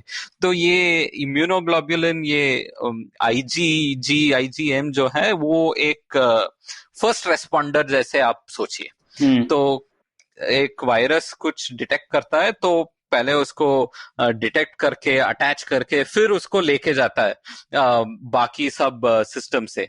तो इसीलिए आपको जब इन्फेक्शन है, आपको फ्लेम है, वहां पर आपको पस दिखाई देती है ना, वो पस जो है हमारा व्हाइट ब्लड सेल्स इस इन्फेक्शन से फाइट करके उसको लिक्विफाई करके बाहर लेकर आता है किसी रूप पे। तो वो शुरू होता है इस इम्यूनोग्लोबुलिन रेस्पॉन्स के साथ। तो आप ऐसे सोचिए, इसमें 2 मेन एंटीबॉडीज है, एक तो IgG, दूसरा IgM, इम्यूनोग्लोबुलिन G और इम्यूनोग्लोबुलिन M। तो 8 या 9 दिन में ये IgM का लेवल बढ़ता है। और IgM जो है आप वो थोड़ा स्टारफिश जैसा शेप पे दिखता है, तो उसको पेंटामर कहते हैं। तो वो 8 दिन से कुछ 20 दिन एवरेज पर इन्फेक्शन से सिर्फ उसी टाइम पे वो एक्टिव होता है। IgG जो है वो 20 दिन बाद आता है और 2 महीने तक रह सकता है। तो आप जब टेस्ट करते हैं तो ये बहुत इंपॉर्टेंट है, क्योंकि ये only at various stages of disease and recovery आपको ये टेस्ट और ये एंटीबॉडी ब्लड पे मिलेगा। हम अभी टेस्ट की एक्यूरेसी बारे में भी बात नहीं कर रहे हैं। मैं सिर्फ क्या टेस्ट हो रहा है, शरीर में क्या मिलेगा, ब्लड में क्या मिलेगा, उसके बारे में बात कर रहा हूं। और अभी तो रिसर्चर्स ने देखा है कि कई लोगों में एटलीस्ट 2 to 5% इन्फेक्टेड पेशेंट्स में बहुत ही सीवियर सिम्टम्स भी होगा, कोविड पॉजिटिव PCR टेस्ट में भी आएगा, पर इम्यून सिस्टम और नहीं देख रहे हैं। अच्छा, तो एंटीबॉडीज नहीं बन रहे हैं, ऐसा है क्या? बन रहे हैं, नहीं बन रहे हैं, बहुत सारे रीजन है, हम पता नहीं, क्योंकि हमारा बॉडी इस वायरस को रिकॉग्नाइज करना है ना, हमारे बॉडी को। कई लोगों में हमारे बॉडी के कुछ शक्ति नहीं है। अच्छा, कोई रीजन से हम ये हमारी बॉडी का इम्यून रिस्पॉन्स उसको नहीं डिटेक्ट कर रहा है। ऐसा हो सकता है, ऐसा और भी वायरसेस में होंगे। तो ये सब चैलेंजेस आएंगे, सिर्फ ब्लड में क्या होगा और कब। ठीक है, नाउ इसके ऊपर टेस्ट जो है, स्टैंडर्ड लेबोरेटरी टेस्ट को ELISA बुलाते हैं। सो इसका एक एंजाइम लिंक्ड इम्यूनो एसे कुछ फुल फॉर्म है, पर बेसिकली उस एंटीबॉडी को डिटेक्ट करता है। अच्छा। तो रैपिड टेस्ट में हम क्या करते हैं कि लैब जाके टेस्ट ट्यूब लेके ये सब नहीं करना है। तो आपको ये प्रेगनेंसी टेस्ट, ऐसा टेस्ट आपने देखा होगा ना। बेसिकली आप इस एग्जाम्पल पे एक ड्रॉप ब्लड या कुछ एक पॉइंट पे डालकर वो माइक्रोफ्लूइडिक्स या वेरी टाइनी जो चैनल्स में उसको वो ब्लड सैंपल को लेकर उस ब्लड को ब्लड सेल्स सेपरेट करके ब्लड का जो सीरम प्लाज्मा है वो द लिक्विड जो है ब्लड में, उसको लेकर कुछ रिएजेंट्स, कुछ केमिकल्स के साथ रिएक्ट होकर आपको एक बैंड दिखेगा, ये पॉजिटिव है या पॉजिटिव नहीं है। तो ऐसे एक स्ट्रिप टेस्ट या रैपिड टेस्ट जो है अभी डिप्लॉय हो रहा है, शुरू हो रहा है। तो इससे आपको एक अंदाज में आपको दिखाई देगा कि यहाँ पर एंटीबॉडी है या नहीं। पर ये टेस्ट वो पीसीआर टेस्ट से बहुत ही डिफरेंट है एक्यूरेसी और सेंसिटिविटी पे। तो ये समझ में आ गया, ये बहुत अच्छे से समझाया पवन आपने। ये दो टेस्टिंग जो है अब थोड़ा मुझे भी क्लियर हुआ, नहीं तो बहुत कंफ्यूजन था। और इसी से ये भी समझ में आता है कि हम सीधे अंधाधुंध टेस्टिंग करें तो उसका एक प्रॉब्लम भी है कि अगर जैसे पीसीआर टेस्ट तो अच्छा है, लेकिन ये एंटीबॉडी टेस्ट में तो फॉल्स पॉजिटिव आ सकता है। तो हम अननेसेसरी बहुत सारे लोगों को डिक्लेयर करते रहे कि इनको भी कोरोना वायरस लगा हुआ है, लगा है, जबकि हो सकता है ना लगा। अगर आप मतलब मान लो 1% भी है तो बहुत बड़ा है। 1 करोड़ लोगों को टेस्ट किया तो लाख लोगों को हम अननेसेसरीली क्वारंटीन में डाल देंगे। हाँ, तो अभी WHO से भी एक एडवाइजरी आया है। हमारा ICMR का टेस्टिंग प्रोटोकॉल आप देखते हैं तो वहां भी थोड़ा केयरफुल है। ऑफ कोर्स ये सब थियरी है। जब एक स्टेट गवर्नमेंट को ये टेस्ट मिले, कौन सा स्ट्रैटेजी से वो ये टेस्ट डिप्लॉय करेंगे, किसको करेंगे, कैसे, उसमें भी कुछ हमारे कम्युनिटी के लोगों को टेस्ट करेंगे, ऐसा कुछ डाइवर्शन भी हो सकता है। तो मेन एडवाइजरी जो आया है कि ये एंटीबॉडी टेस्ट से इंडिविजुअल डायग्नोसिस करना बहुत ही मुश्किल है। ये टेस्ट जो है पॉपुलेशन लेवल डायग्नोसिस और या कम्युनिटी लेवल डायग्नोसिस के लिए अच्छा है। और उस वो कम्युनिटी कोई भी साइज का होगा, एक वार्ड देखिए, एक स्लम देखिए, कुछ भी साइज, तो वहां पर एटलीस्ट कुछ मिनिमम लेवल ऑफ इन्फेक्शन जब होता है, मान लीजिए किसी अपार्टमेंट कॉम्प्लेक्स में अगर फैल गया है तो आप वहां पे 400-500 लोगों को टेस्ट करके देख सकते हैं कि लगभग यहाँ 10% लोगों को है। वो कौन से 10% है वो बहुत एक्यूरेट नहीं है, लेकिन हमको लगभग समझ में आ जाएगा कि कितना फैला है। आपको रिजल्ट मिलेगा कि यहाँ पर 10 ±3% इन्फेक्शन है। तो आप पूरे क्लस्टर को ही क्वारंटीन कर दो या लॉकडाउन कर दो या थोड़ा ज्यादा प्रिकॉशन ले लो। तो ये आपको थोड़ा पॉलिसी रिस्पांस के लिए फास्ट तरीका है, क्योंकि पीसीआर टेस्ट तो आप नहीं कर सकते इतने बड़े लोगों का। क्वारंटीन तो फर्स्ट रेस्पॉन्स है। फिर आपको सिम्टम्स चेक करना ही पड़ेगा हर दिन 2 दिन 2 बार 3 बार। आपने स्विगी ऐप पे भी देखा होगा, हर 4 आवर्स या 6 आवर्स टेम्परेचर चेक्स करते हैं वो कुक्स के लिए, ट्रांसपोर्ट डिलीवरी के लिए, एटलीस्ट थियरी में। और ये सिम्टम टेस्टिंग बहुत ही इंपॉर्टेंट है, क्योंकि कब ये सिम्टम बढ़ रहा है, किस पेशेंट को सीरियस केस हो रहा है, वो सिर्फ क्वारंटाइन तो शुरू है, आइसोलेशन तो शुरू है, उसके बाद आपको अस्पताल लेके जाना है ना इन लोगों को, या तो करेक्ट एक्शन लेना है। तो वो सब हमें वो एक community level, apartment level, ward level, city level ऐसा कर सकता है। इसका दूसरा एक उपयोग ये है कि आप ये टेस्ट फिर से रिपीट करना है। तो एक अपार्टमेंट कॉम्प्लेक्स में एक आउटब्रेक हो गया समझ लीजिए, तो उसमें आपको मिला कि इन्फेक्शन रेट है 10 ±5%। पर मैंने कहा कि ये IgG जो है वो तो 2 महीने के बाद भी वो पॉजिटिव दिखाई देगा। तो आप 15 दिन या 1 महीने में आप सिर्फ फिर भी टेस्ट करेंगे तो आपको नंबर सेम है या ज्यादा है ये देखना पड़ेगा। सेम है या स्टेबलाइज होता है तो वो अच्छा है। तो फिर हम कह सकते हैं कि इन्फेक्शन यहाँ पर बढ़ नहीं रहा है, एक स्टेबल हो गया है। और क्योंकि वो इम्यून रिस्पॉन्स हमारे बॉडी में बहुत दिन रहता है ना, एटलीस्ट इन थियरी, तो वो वापस 0 तक तो जाएगा नहीं जल्दी से। और जाना भी नहीं है। क्योंकि वो 0 तक गया तो हमारा इम्यून रिस्पॉन्स पूरा गायब हो गया। वो तो बहुत प्रॉब्लम है। ठीक है, तो ऐसे एक हॉटस्पॉट में कंटेन हम कर रहे हैं, तो ये एक सरकारी रिस्पॉन्स का एक डायग्नोस्टिक टेस्ट है एक लेवल पे। सो आप ढंग तरह से आप क्वारंटाइन ये सब कर रहे हैं या नहीं, उसका एक टेस्ट है। अच्छा, तो दोनों रूप में आप यूज कर सकते हैं।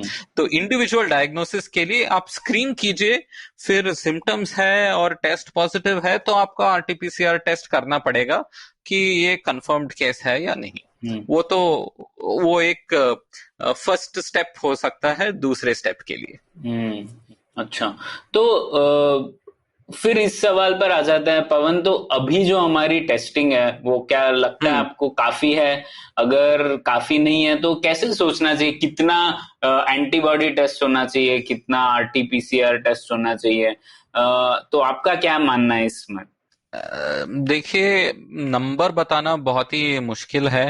ये टेस्ट पर मिलियन पॉपुलेशन, ये नंबर तो इंडिया के लिए दे जस्ट नॉट रियलिस्टिक, क्योंकि इफ यूके में पर डे 1 लाख टेस्ट बहुत ही मुश्किल है। इंडिया पूरे देश में आप 1 लाख टेस्ट पर डे पर जाएंगे तो भी वो टेस्ट पर मिलियन में बहुत ही कम दिखेगा आपको। और मैंने देखा लोग इस कंपेयर कर रहे हैं आइसलैंड से या फिर छोटे छोटे म्युनिसिपैलिटी वाले, मतलब कैसे कंपेयर कर सकते हैं आप? और उस कंपैरिजन का सिग्निफिकेंस भी क्या है?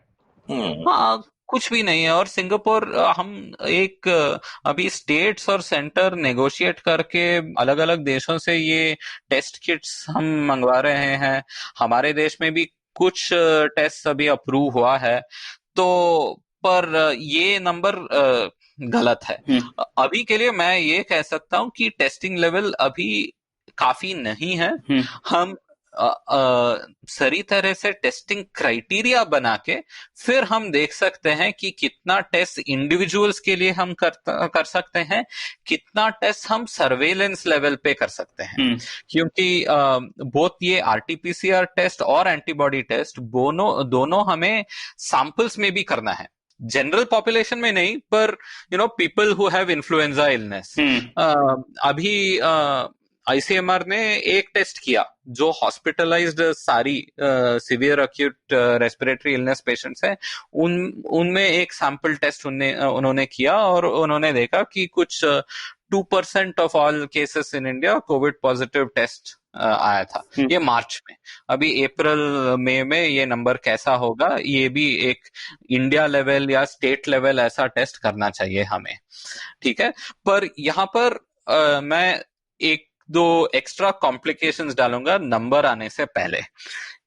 एक दो कॉम्प्लिकेशन ये है कि हम क्या टेस्ट यूज कर रहे हैं।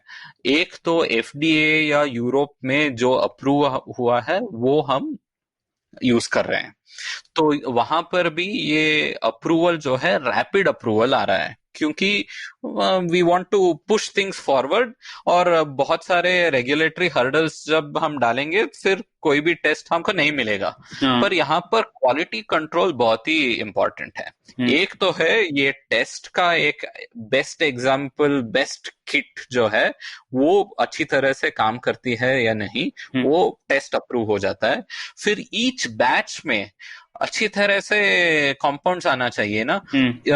एक बैच में एक कंपाउंड, एक प्राइमर, एक रिएजेंट गलत हुआ तो आपका पूरा बैच टेस्टिंग आप रिलाय नहीं कर सकते। अभी तो इंडिया में भी ऐसे, मुंबई से ऐसे रिपोर्ट आया है, वर्ल्ड ओवर बहुत सारे रिपोर्ट्स आए हैं। एक दो कंपनीज को लोग ब्लैकलिस्ट करने के लिए ट्राई कर रहे हैं। पर हमें समझना है कि ऐसे रैपिड इंडस्ट्रियल स्केल अप जो हम कर रहे हैं वहां पर बहुत सारे मिस्टेक्स हो सकते हैं। एक स्मॉल मिस्टेक, मैंने कहा ना ये आरएनए कितना प्रॉब्लमेटिक चीज है, कैसे आराम से गायब हो सकता है। तो एक स्टेप में किसी ने एक रॉन्ग वाटर यूज किया या 4 डिग्री फ्रिज से बाहर 1 घंटा रख लिया बाय मिस्टेक, ऐसा कुछ भी एक स्टेप हुआ तो गलत हो सकता है। और इसके लिए बहुत सारे क्वालिटी कंट्रोल चेक्स ये सब है, फिर भी ऐसे अनप्रेसिडेंटेड टाइम्स में कुछ तो एरर स्लिप हो सकता है। तो अभी इंडिया में जो है, हम संस्कृत में कहते हैं ना, युद्ध काले शस्त्राभ्यासा। तो जब लड़ाई करना है तब हम सीखते हैं कैसे वेपन यूज कर सकते हैं। तो इंडिया में भी, इंडिया का रेगुलेशन में भी ऐसे ही हम कर रहे हैं। तो नेशनल इंस्टीट्यूट ऑफ वायरोलॉजी लोगों ने कहा FDA से क्यों हम वहां पर कैसे वेट कर सकते हैं, इंडियन टेस्ट जो है वहां तक भेजकर वहां का अप्रूवल लेना बहुत ही मुश्किल है इस समय में, तो हम ही वैलिडेट करेंगे। और फिर उन्होंने कहा सिर्फ NIV नहीं, कुछ 4-5 नेशनल इंस्टीट्यूशंस हम लेंगे, वहां पर वो टेस्ट किट वैलिडेट होगा तो आप डिप्लॉय कर सकते हैं ऐसा। सो पहली बार इंडिया में डायग्नोस्टिक रेगुलेशन एंड अप्रूवल हो रहा है। ये तो this is a very big development, because इससे पहले हम वो डेंगू टेस्ट के बारे में भी बात कर रहे थे ना, इंडिया में एक प्रॉब्लम है कि NIV और सरकारी सप्लाई टेस्ट ही सरकार एक्सेप्ट करती है कि ये करेक्ट टेस्ट है। अच्छा। आप प्राइवेट लैब पे जो आप जाते हैं वहां पर टेस्ट करते हैं, उसका क्वालिटी गवर्नमेंट ने कभी नहीं प्रॉपरली टेस्ट और रेगुलेट किया है। और कई रिसर्चर्स ने कहा है कि उनको भी पता नहीं प्राइवेट लैब में जो टेस्टिंग होता है उसका पॉजिटिव और नेगेटिव एरर रेट क्या है। तो वो सिस्टमेटाइज करके उसको बता के फिर रेगुलेट करना, ये तो इंडिया में नया काम है। जस्ट लाइक हमारा ड्रग रेगुलेशन में भी FDA में कुछ ड्रग पास होता है तो उसका सेम पेपर्स आप इंडिया में फाइल कर दीजिए, यहाँ हमारा ड्रग रेगुलेटर पे उस पर एक छापा डाल देता है और ड्रग्स मार्केट में मिल जाता है हमें। तो इंडिया में ये जो रेगुलेशन सिस्टम है ड्रग्स, डायग्नोस्टिक्स, वैक्सीन्स, ये सब के लिए, ये तो बहुत ही अर्ली स्टेजेस पे है।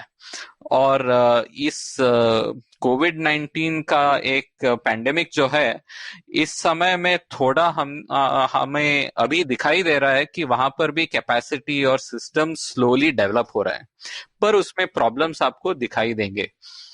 ठीक है, तो ये तो बात हो गई टेस्टिंग की। अब दूसरी एक चीज पर आ जाते हैं, जुड़ी हुई बात है ये इम्यूनिटी वाली चीज पर। हाँ। है ना। तो लोग कितना कह रहे हैं कि अब देखिए हमारे प्रधानमंत्री ने भी एक ऐसे स्पीच दिया था कि जो आयुष मंत्रालय ने कुछ नुस्खे दिए हैं उनका पालन करें, उससे इम्यूनिटी बढ़ जाएगी। तो इस पर हम लोग कैसे सोचे? देखिए इस पर्टिकुलर डिजीज, ये COVID-19 और ये वायरस पे हमारे लोगों में अभी तक रिसर्च से हमें क्या पता चला है कि इंसानों में इस पर कोई नेचुरल इम्यूनिटी नहीं है। तो और भी रिसर्च से मे भी हमें आंसर मिलेगा कि ट्रॉपिकल कंट्रीज, इंडिया जैसे जगह जहां पर बहुत सारे वायरस इलनेसेस हैं, बहुत सारा डिसीज लोड है, मे बी थोड़ा इम्यूनिटी स्पिलओवर होगा हमारे पर, मे बी उससे हम ऐसे कम नंबर्स उसी से दिख रहा है। मतलब इम्यूनिटी स्पिलओवर मतलब पवन ये क्या कि जो एंटीबॉडीज किसी और वायरस के लिए बनाए थे, शायद वो एंटीबॉडीज इस वायरस के अगेंस्ट भी काम कर जाए, ऐसा? एंटीबॉडीज या कोई सेल्स या ये कुछ ट्रेन्ड इम्यूनिटी कहते हैं। ये BCG वैक्सीन का जो न्यूज आपने देखा होगा, वो तो वेरी प्रिलिमिनरी, सिर्फ एक कोरिलेशन वाला टेस्ट था। अच्छा। पर उस पे भी अभी ट्रायल्स शुरू हुआ है।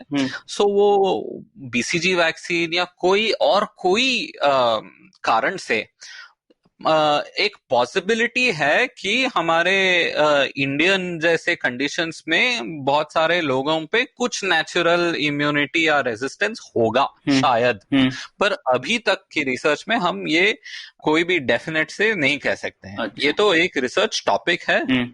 भारत में हमें इस पर हाई क्वालिटी रिसर्च करना चाहिए। अभी तक तो कोई रिजल्ट नहीं आया है।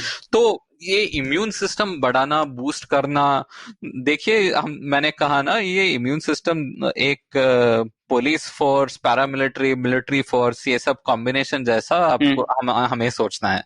बॉडी का सेल्फ रेगुलेशन सिस्टम है। बहुत ही इम्यून बूस्ट किया तो हमारा इम्यून सिस्टम हमारे शरीर पर ही अटैक करना शुरू कर देगा। ठीक है। स्पेशली आप सोचिए, ये वायरस जो है हमारे सेल्स के अंदर है, तो जब इम्यून सिस्टम अटैक शुरू करता है, वो तो हमारे सेल्स पे ही अटैक करना शुरू करता है। तो आपने देखा होगा ये ऑटो इम्यून डिसऑर्डर जैसे डिसऑर्डर्स, जब हमारा इम्यून सिस्टम हमारे ही सेल्स पर अटैक करना शुरू हो जाता है।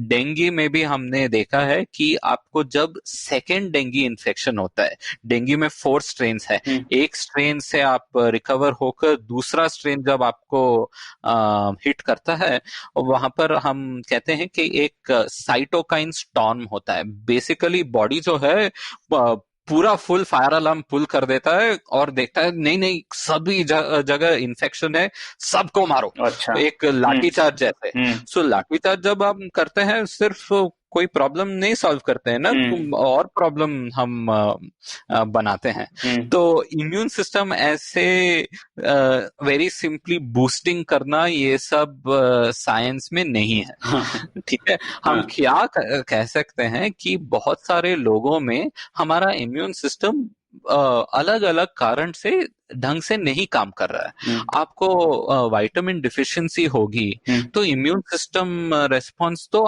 स्लो होगा। हमें बहुत ही सारा एविडेंस है कि सिर्फ एक से आपको कुछ वुंड होगा, आप गिर गए, कुछ ब्लीडिंग हो रहा है, कुछ कुछ प्रॉब्लम हुआ, वो वहां पर वो वुंड हीलिंग जो है उसको लिए भी आपको विटामिन्स और मिनरल्स सब ढंग से चाहिए। तो मैं इम्यूनिटी बूस्टिंग छोड़िए, आप एक्सरसाइज कीजिए, आप हेल्थी फूड खाइए, अच्छी तरह से पानी पिए, और हेल्थी लाइफस्टाइल जब हम मेंटेन कर सकते हैं फिर हमारा इम्यून सिस्टम अच्छा होगा।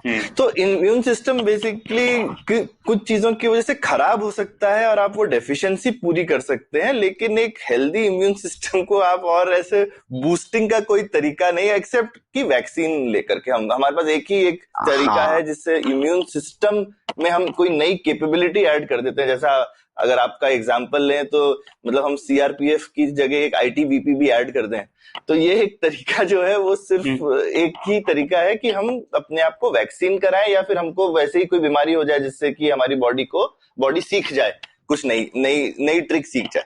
हाँ, और यहाँ पर कोविड-19 इन्फेक्शन हुआ तो हमें देखना है कि उस इन्फेक्शन से हमारी शरीर क्या सीख सकती है। वो उसमें भी हमारे पास पूरा का पूरा आंसर्स नहीं है, तो उसके बारे में कुछ 2-3 मिनट बात कर सकते हैं हम।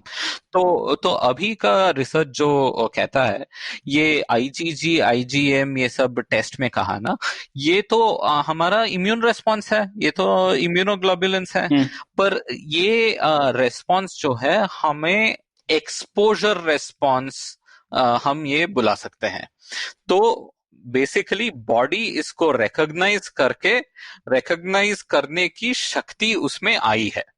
ये कितने महीने तक रहेगी, ये परमानेंट रहेगी या नहीं, हम अभी नहीं कर सकते। और परमानेंट तो शायद कुछ जैसे वैक्सीन भी जो है वो बड़े होके बूस्टर डोज वगैरह लेने पड़ते हैं क्योंकि और वो मेरे को समझ में भी आता, मतलब बॉडी जो है वो एक्स्ट्रा एंटीबॉडीज वगैरह या एक्स्ट्रा कैपेबिलिटी क्यों कैरी करेगी।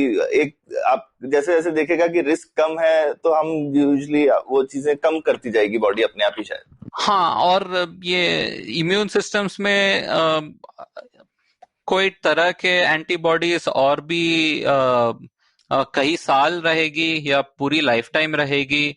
कोई टाइप्स आप मीसल्स वैक्सीन ऐसे कुछ लेंगे तो लाइफ में एक बार लिया तो काफी है। अच्छा।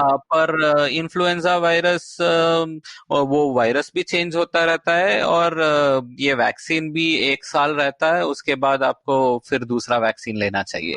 और इसीलिए हर साल में एक नया फ्लू वैक्सीन आता है। हाँ, इसीलिए तो वैक्सीन से पहले तो हमारा गोल ये है, आपने इटली और यूरोप में ऐसा कुछ कॉन्वर्सेशन सुना होगा कि ये इम्यूनिटी कार्ड या इम्यूनिटी पासपोर्ट हम बना सकते हैं, क्योंकि हाँ, एक हर्ड इम्यूनिटी भी सुना है पवन। हर्ड इम्यूनिटी पर आते हैं, पहले इंडिविजुअल पर बात करते हैं ना। अच्छा। इंडिविजुअल से पहले हर्ड के बाद करने की कोई पॉइंट ही नहीं है। और हर्ड बोले तो झुंड की इम्यूनिटी। हाँ, झुंड या समाज। एक्चुअली हर्ड तो हम प्राणियों में बात करते हैं ना, मनुष्यों में हम ये हर्ड की ये शब्द हम ये तो टेक्निकल टर्म है, समाज में इम्यूनिटी है या नहीं। ठीक है, या कम्युनिटी लेवल इम्यूनिटी या समाज लेवल इम्यूनिटी, ये हर एक गलत टर्म है। तो इंडिविजुअल इम्यूनिटी में हमें हमारा ट्रू गोल होना चाहिए कि हमारे शरीर में न्यूट्रलाइजिंग इम्यूनिटी है या नहीं। ये डॉक्टर गगनदीप सिंह, इंडिया के पॉसिबली टॉप वैक्सीनोलॉजिस्ट ने मेरे पॉडकास्ट में उन्होंने बताया। ये न्यूट्रलाइजिंग इम्यूनिटी जो है, तो आप सोचिए आपको एक बार कोविड-19 इन्फेक्शन हुआ है, आप रिकवर हो गए हैं, 3 महीने बाद, 1 साल बाद आपको फिर ये इन्फेक्शन आता है, आपका बॉडी इमीडिएटली इसको न्यूट्रलाइज करके निकाल देता है। तो वो लेवल इम्यूनिटी जो है वो रियल इम्यूनिटी है। तो हम वो जब डिटेक्ट कर सकते हैं, और उसका जो एक टेस्ट, अब वो किस लेवल पे वहां तक होंगे, कैसा टेस्ट करेंगे, ये सब हमें अभी तक पता नहीं। इनफैक्ट रिकवर्ड पेशेंट्स जब बाहर आके बहुत सारे ऐसे ट्रायल्स में जब एनरोल करेंगे, उससे हमें बहुत सारी इंफॉर्मेशन मिल सकती है। क्योंकि अभी इन्फेक्शन बढ़ रहा है ना, इटली सब में बहुत सारे केसेस देखे हैं, 1-2 महीने में बहुत सारे लोग रिकवर होके बाहर आएंगे। और उन लोगों का मदद तो बहुत ही इंपॉर्टेंट है, क्योंकि वहां पर थोड़ा रिसर्च करके, उनका ब्लड सैंपल लेके रिसर्च करके हम देख सकते हैं कि रियल इम्यूनिटी, ये न्यूट्रलाइजिंग इम्यूनिटी है या नहीं। और है तो हम कैसे उसको टेस्ट कर सकते हैं, वो सब करके हम बाद में लोगों को इम्यूनिटी पासपोर्ट या कार्ड दे सकते हैं कि आप सेफली आप हर जगह मूव कर सकते हैं, क्योंकि आप इन्फेक्ट नहीं होंगे और आप डिजीज ट्रांसमिट नहीं करेंगे। राइट। तो वहां तक जाने के लिए बहुत सारे दिन लगेंगे, अभी तक वो आंसर नहीं है। ठीक है, तो अभी के लिए हमें ये भी नहीं पता कि ये इम्यूनिटी 2 महीने के लिए रहेगा, 3 महीना, 1 साल या परमानेंट। अभी ये भी नहीं पता हमें कि वायरस किस रेट पे म्यूटेट होगा, क्योंकि जो अब तक आया है ये कोविड-19 SARS-CoV-2 का स्पेशलिटी ये है कि वो अपर रेस्पिरेटरी सिस्टम और लोअर रेस्पिरेटरी सिस्टम दोनों को इन्फेक्ट करता है। तो रेगुलर कोरोना वायरस, ह्यूमंस में 7 different corona virus species humans को इन्फेक्ट करती है। तो उसमें हमारे जो कॉमन कोल्ड है उसका 30% कॉज एक्चुअली अलग अलग कोरोना वायरस है, बाकी सब ये राइनो वायरस सब है। ठीक है, तो वो अपर रेस्पिरेटरी, हमारा गला, नाक, उसको इन्फेक्ट करता है। तो उसको इन्फेक्ट करने से बहुत आसान से फैलता है, स्प्रेड होता है। पर लोअर रेस्पिरेटरी सिस्टम, हमारे लंग्स जो इन्फेक्ट करता है, उसी से और सीरियस सिम्टम्स आती है।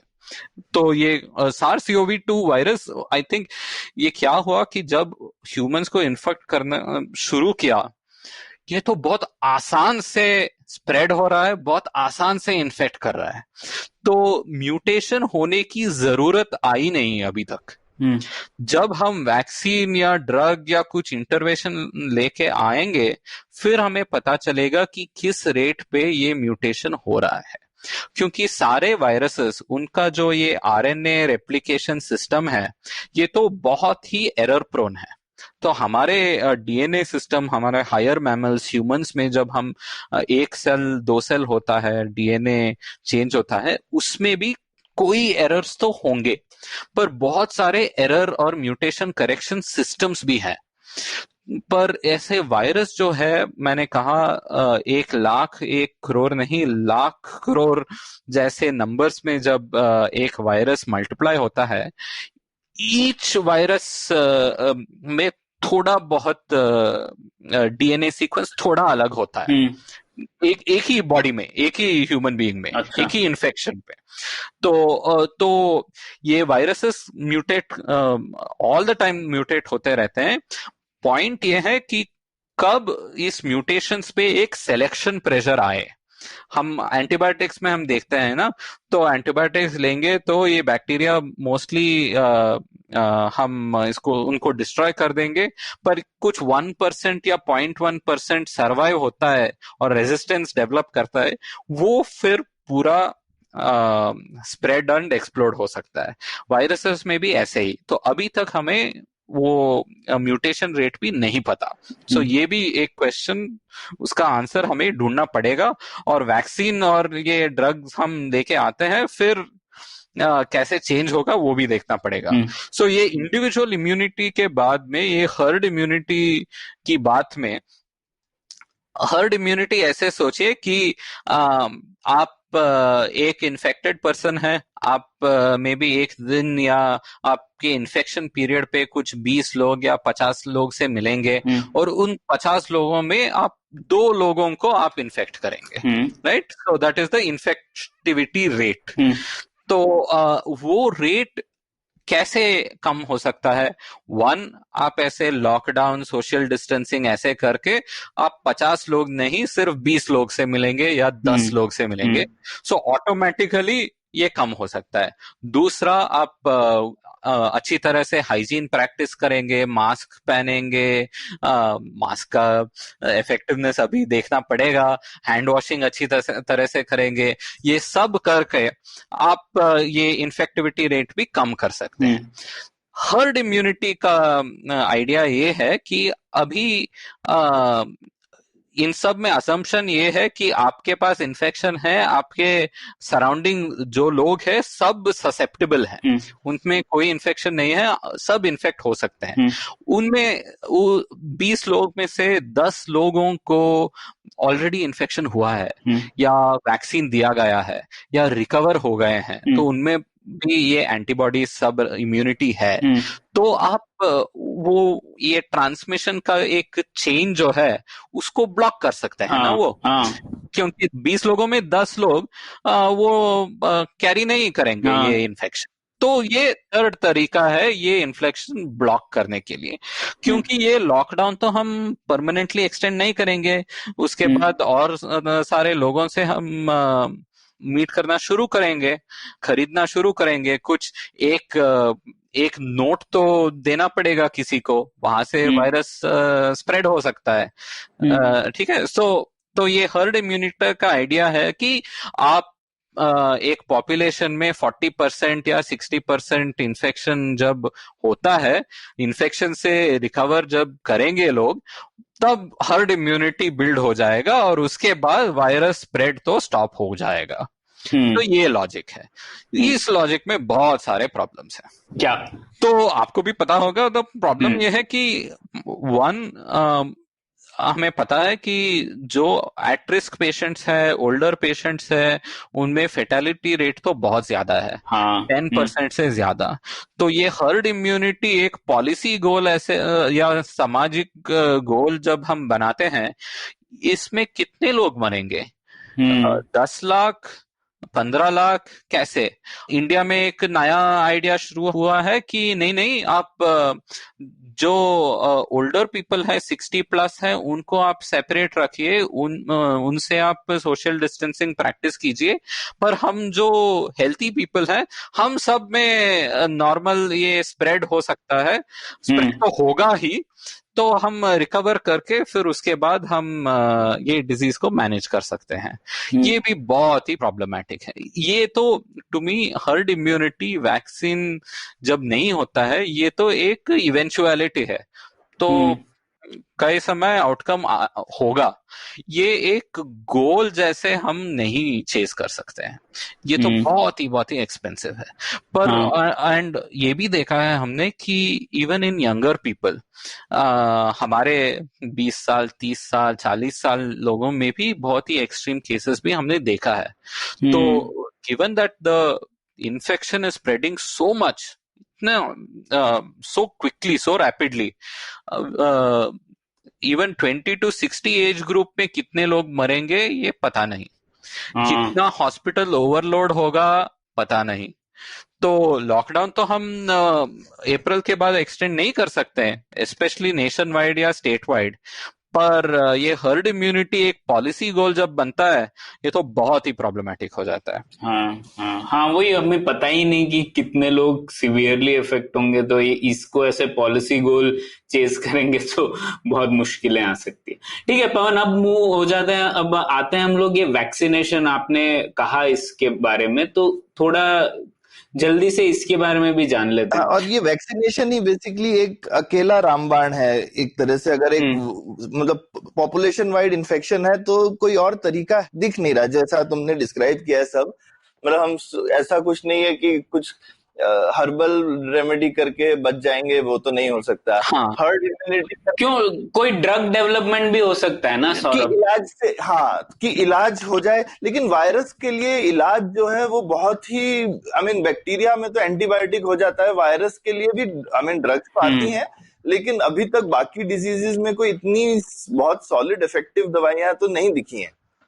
बहुत ही सही कहा आपने सौरभ। तो मैं ड्रग्स क्यों कठिन है इसके बारे में दो बात कहूंगा। आप ऐसे सोचिए कि हम ड्रग्स जब बनाते हैं, हमारे बॉडी में बहुत सारे सिस्टम्स है ना। कैसे हमारे शरीर में हम विटामिन्स यूज करते हैं, कैसे रेड ब्लड सेल्स बनाते हैं, कैसे हमारे हर एक सेल, और ये वायरस पे भी ये लिपिड या फैट का लेयर है ना, उसमें बेसिकली ये ऑयल जैसे मॉलिक्यूल्स हैं, उसके अंदर वाटर और बहुत सारे केमिकल्स, डीएनए, आरएनए सब है। तो आप ऐसे सोचिए कि ये सब सिस्टम्स में बहुत सारे डोर्स हैं, बहुत सारे कॉरिडोर्स हैं। ये सब कॉरिडोर में बहुत सारा काम होना चाहिए। तो वहां पर हर एक डोर का एक की और लॉक होता है, बहुत सारे सिस्टम्स होते हैं। तो वो नेचुरल सिस्टम्स जो है, वहां पर आप एक मास्टर की जैमर जैसे सोचिए ये ड्रग को, जहां पर रेगुलर की जाता है, आप ये मास्टर की जैमर जाके आप उस डोर को सिर्फ बंद कर सकते हैं या टेम्पररीली क्लोज कर सकते हैं। तो वो क्लोज करने पर वो ह्यूमंस में आप ऐसे करेंगे तो वो पॉइजन हो जाता है, ठीक है। तो पर ये बैक्टीरिया के ऊपर डेवलप करेंगे तो वो बैक्टीरिया को मारेगा। सो बैक्टीरिया का एक क्रिटिकल सिस्टम जो आप, जैसे हमारे ह्यूमंस में किसी भी क्रिटिकल सिस्टम को आप स्टॉप करेंगे तो मृत्यु हो जाती है ना। आप हार्ट या लंग या ब्रेन ऐसे कुछ भी आप स्टॉप करेंगे तो प्रॉब्लम होता है। तो ऐसे ही बैक्टीरिया या कोई भी ऑर्गेनिज्म है, उस पर आप ये ड्रग्स यूज करके कुछ क्रिटिकल प्रोसेस को आप स्टॉप कर सकते हैं। अच्छा, ये उसकी एक सिस्टम को जैम कर दिया आपने, बैक्टीरिया। बेसिक ड्रग साइंस तो ऐसे आप सोच सकते हैं at the very basic level. तो बैक्टीरिया जो है हमारे ह्यूमन से बहुत ही अलग है। तो बैक्टीरिया हमारे खून में रह सकते हैं इन्फेक्शन में, या एक टिश्यू में, या हमारे दिमाग में बहुत सारे डेंजरस इन्फेक्शंस। तो पर ये बैक्टीरिया का जो सिस्टम्स है, उनका डीएनए से आरएनए बनाने का सिस्टम, आरएनए से प्रोटीन बनाने का सिस्टम, ये सब ह्यूमन सिस्टम से बहुत ही अलग है। ठीक है। तो ये आप ड्रग या ये मास्टर जैमर जो बनाते हैं, तो वो वहां पर जाके वो मार सकता है, पर ह्यूमन टारगेट्स ज्यादा उनको नहीं मिलेगा। क्योंकि जब हम इधर इंजेक्शन या टैबलेट से हम ड्रग लेते हैं, वो टैबलेट तो हमारे शरीर में सब जगह फैलता है। कई जगह पे कोई ज्यादा अफिनिटी होगा, ब्रेन बैरियर क्रॉस करना काफी मुश्किल है, सो ब्रेन तक बहुत आसान से नहीं जाएगा, पर हर जगह स्प्रेड करता है। आप सिंपल जो पेन किलर लेते हैं, आइबुप्रोफेन या कुछ भी, उसका टारगेट जो है, हम जहां पर भी कुछ पेन है ना, वहां पर इन्फ्लेमेशन आता है। इसीलिए पेन किलर्स को एंटी इन्फ्लेमेटरी ड्रग्स बुलाते हैं। तो वहां पर जो टारगेट है, वहां तक जाना है। पर हमारे स्टमक में ही, किसी में भी एसिडिटी प्रॉब्लम हो, हमारे स्टमक लाइनिंग में भी एक टारगेट है इसका। तो वहां पर जाके वो जब हिट करेगा तो हमें स्टमक एक आता है। तो सो साइड इफेक्ट्स जो है इसी रीजन से आते हैं क्योंकि ये ड्रग का टारगेट है, ये की का शेप है ना, कई अलग जगह में सिमिलर शेप दिखाई देगा, तो वहां पर भी होके वो जैम कर देगा ना। वायरस का प्रॉब्लम ये है कि वायरस बैक्टीरिया जैसे एक इंडिपेंडेंट ऑर्गेनिज्म नहीं है। वायरस का जो है मिनिमम सिग्नेचर है, मैक्सिमम हमारे बॉडी और हमारे सेल्स का जो फैक्ट्री सिस्टम्स है उसको हाईजैक करके ये यूज करता है, ठीक है। तो वायरस का जो ड्रग टारगेट्स है they very very few in number, क्योंकि वायरस एक स्टेप है, वायरस कैसे ह्यूमन सेल को एंटर कर सकता है, वहां पर आप ब्लॉक करने की कोशिश कर सकते हैं। दूसरा, वायरस अंदर जाकर जो उसकी प्रोटीन्स और उसकी सिस्टम्स जो बनाती है उसको आप टारगेट करने की कोशिश कर सकते हैं। तीसरी, जब वायरस रिलीज होता है वो रिलीज प्रोसेस पर आप टारगेट करने की कोशिश कर सकते हैं। तो ऐसे आपको अवेलेबल ड्रग टारगेट्स जो है बहुत ही कम है और बहुत सारे टारगेट्स हमारे ह्यूमन सेल्स के अंदर हैं। तो आपको ये ड्रग डेवलपमेंट करना बहुत ही मुश्किल है। अच्छा। सो मेनली एंटीवायरल ड्रग्स जो हमने बनाया है HIV पे बनाया है एक्चुअली, क्योंकि HIV बहुत सारे दिनों तक, ऑलमोस्ट लाइफ टाइम तक रहेगा ना हमारे सिस्टम पर जब फुल ब्लोन इन्फेक्शन होता है, तो उस पे एक cocktail of drugs works. HIV पे हमने वैक्सीन तो अभी तक नहीं बनाया है। तो HIV के बजाय और एंटीवायरल्स आप 1 डजन या 2 डजन एंटीवायरल्स हैं बस। आपने ये H1N1 सीजन पे ये टैमी फ्लू ड्रग सुना होगा। ये टैमी फ्लू का अभी एफिकेसी तो बहुत ही क्वेश्चनेबल है आज भी, सिर्फ एक एक्सटेंट तक काम करता है। बेसिकली बोलते हैं कि 7 दिन की जगह शायद 5 दिन बुखार हो जाए, जो कि अच्छी बात है, पर फिर भी मतलब उससे ज्यादा नहीं होता है कुछ। हाँ, कॉमन कोल्ड में तो ऐसे ही हम बात करते हैं ना, वो तो हम एंटीबायोटिक लेकर ऐसे बात करते हैं। हम अजिथ्रोमाइसिन तो ट्रम्प इसके लिए भी रेकमेंड कर रहा है। पर सो ड्रग्स के लिए अभी 2 अप्रोच हैं। एक, एग्जिस्टिंग ड्रग्स जो अभी मार्केट में है, इस ड्रग्स में कोई ड्रग्स इस कोविड-19 पे हेल्प होगा कि नहीं, इसका रिसर्च करना बहुत ही इम्पोर्टेंट है। परंतु अभी क्या हो रहा है कि रिसर्च से पहले ही या वेरी बेसिक प्रिलिमिनरी स्टडी से ही लोग पॉलिसी बना रहे हैं। हम हाइड्रोक्सीक्लोरोक्विन वो मलेरिया और आर्थराइटिस पेशेंट्स के लिए बहुत ही इम्पोर्टेंट है, पर उसका इम्पोर्टेंट साइड इफेक्ट्स भी है। तो अभी पहली सिस्टमैटिक स्टडीज अभी आ रही हैं for the first time, and उसका रिजल्ट नेगेटिव है या नो डिफरेंस जैसा रिजल्ट है। Early studies were observational studies, ऐसे पेशेंट्स को दे दो, फिर नोट करो कि क्या हो रहा है, कैसा रिएक्शन हो रहा है, कुछ कितने लोग सिम्टम्स रिड्यूस हो रहा है, वो साइंस में और मेडिसिन में वो तो स्टैंडर्ड बहुत कम है। हमें ये randomise double blind clinical trial करना चाहिए, क्योंकि बहुत लोग ऑटोमेटिकली रिकवर हो सकते हैं। तो एक्चुअल डिफरेंस क्या है बताना बहुत ही मुश्किल है। तो इसके लिए प्रॉपर स्क्रीनिंग और टेस्टिंग करना है, हमें प्रॉपर रिसर्च करना है, अभी तक नहीं हुआ है। दूसरा तो न्यू ड्रग डेवलपमेंट। सो यहाँ पर ये हाइड्रोक्सीक्लोरोक्विन, अजिथ्रोमाइसिन, इसमें तो बहुत ही वीक एविडेंस है सो फार। दूसरा जो है ये गिलियड फार्मास्यूटिकल कंपनी का एक रेमडेसिविर एक एंटीवायरल ड्रग है। इन्होंने पहले और कोई वायरस पे ये इन्होंने इन्वेंट किया था, उस पे सही से काम नहीं किया। इबोला पे ट्राई किया, वहां पर कुछ वर्कआउट नहीं हुआ। अभी ट्रायल्स हो रहा है कि ये मे बी इन्फ्लुएंजा या कोविड-19 पर काम करेगा कि नहीं। ठीक है, right. So okay, now vaccines पर सो न्यू ड्रग डेवलपमेंट तो हो रहा है। वैक्सीन्स और भी इंटरेस्टिंग है, सौरभ जैसे बता रहे थे कि क्योंकि वायरस के ऊपर vaccines we have a better shot. पर और अभी तो 100+ वैक्सीन कैंडिडेट्स लोग रिसर्च कर रहे हैं। तो इस 100+ कैंडिडेट्स में अभी मिनिमम 6 या 7 वैक्सीन कैंडिडेट्स अभी स्टेज 1 क्लिनिकल ट्रायल्स पर आ चुके हैं।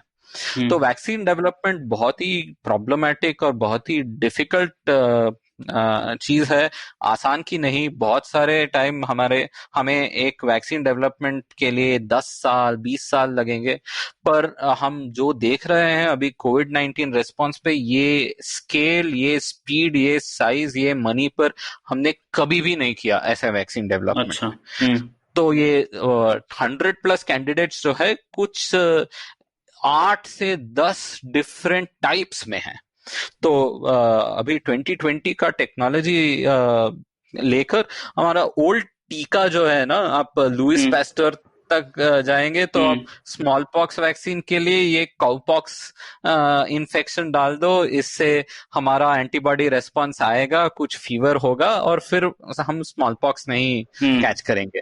और बहुत सारे vaccine they call them attenuated virus. ये वायरस ले लो, इसका एक वेरी बेसिक फॉर्म लो जो बहुत इन्फेक्शियस नहीं है पर सेम इम्यून रेस्पॉन्स देता है आपको, उसको डालो 2 पेशेंट्स को और फिर आपको उस वैक्सीन से कुछ इम्यून सिस्टम रेस्पॉन्स बनेगा। अभी क्या हो रहा है, नेक्स्ट जनरेशन आइडियाज भी ट्राई कर रहे हैं। ये वायरस डायरेक्शन, ये क्रिस्पर जैसे टेक्नोलॉजी यूज करके, क्रिस्पर में हम वायरल वेक्टर बुलाते हैं, ये वेक्टर रूट जैसे वैक्सीन्स भी हम कर रहे हैं। और अभी एक एग्जांपल देता हूं, मॉडर्ना एक यूएस कंपनी है, उनका एक वैक्सीन है, ये पहला mRNA वैक्सीन है।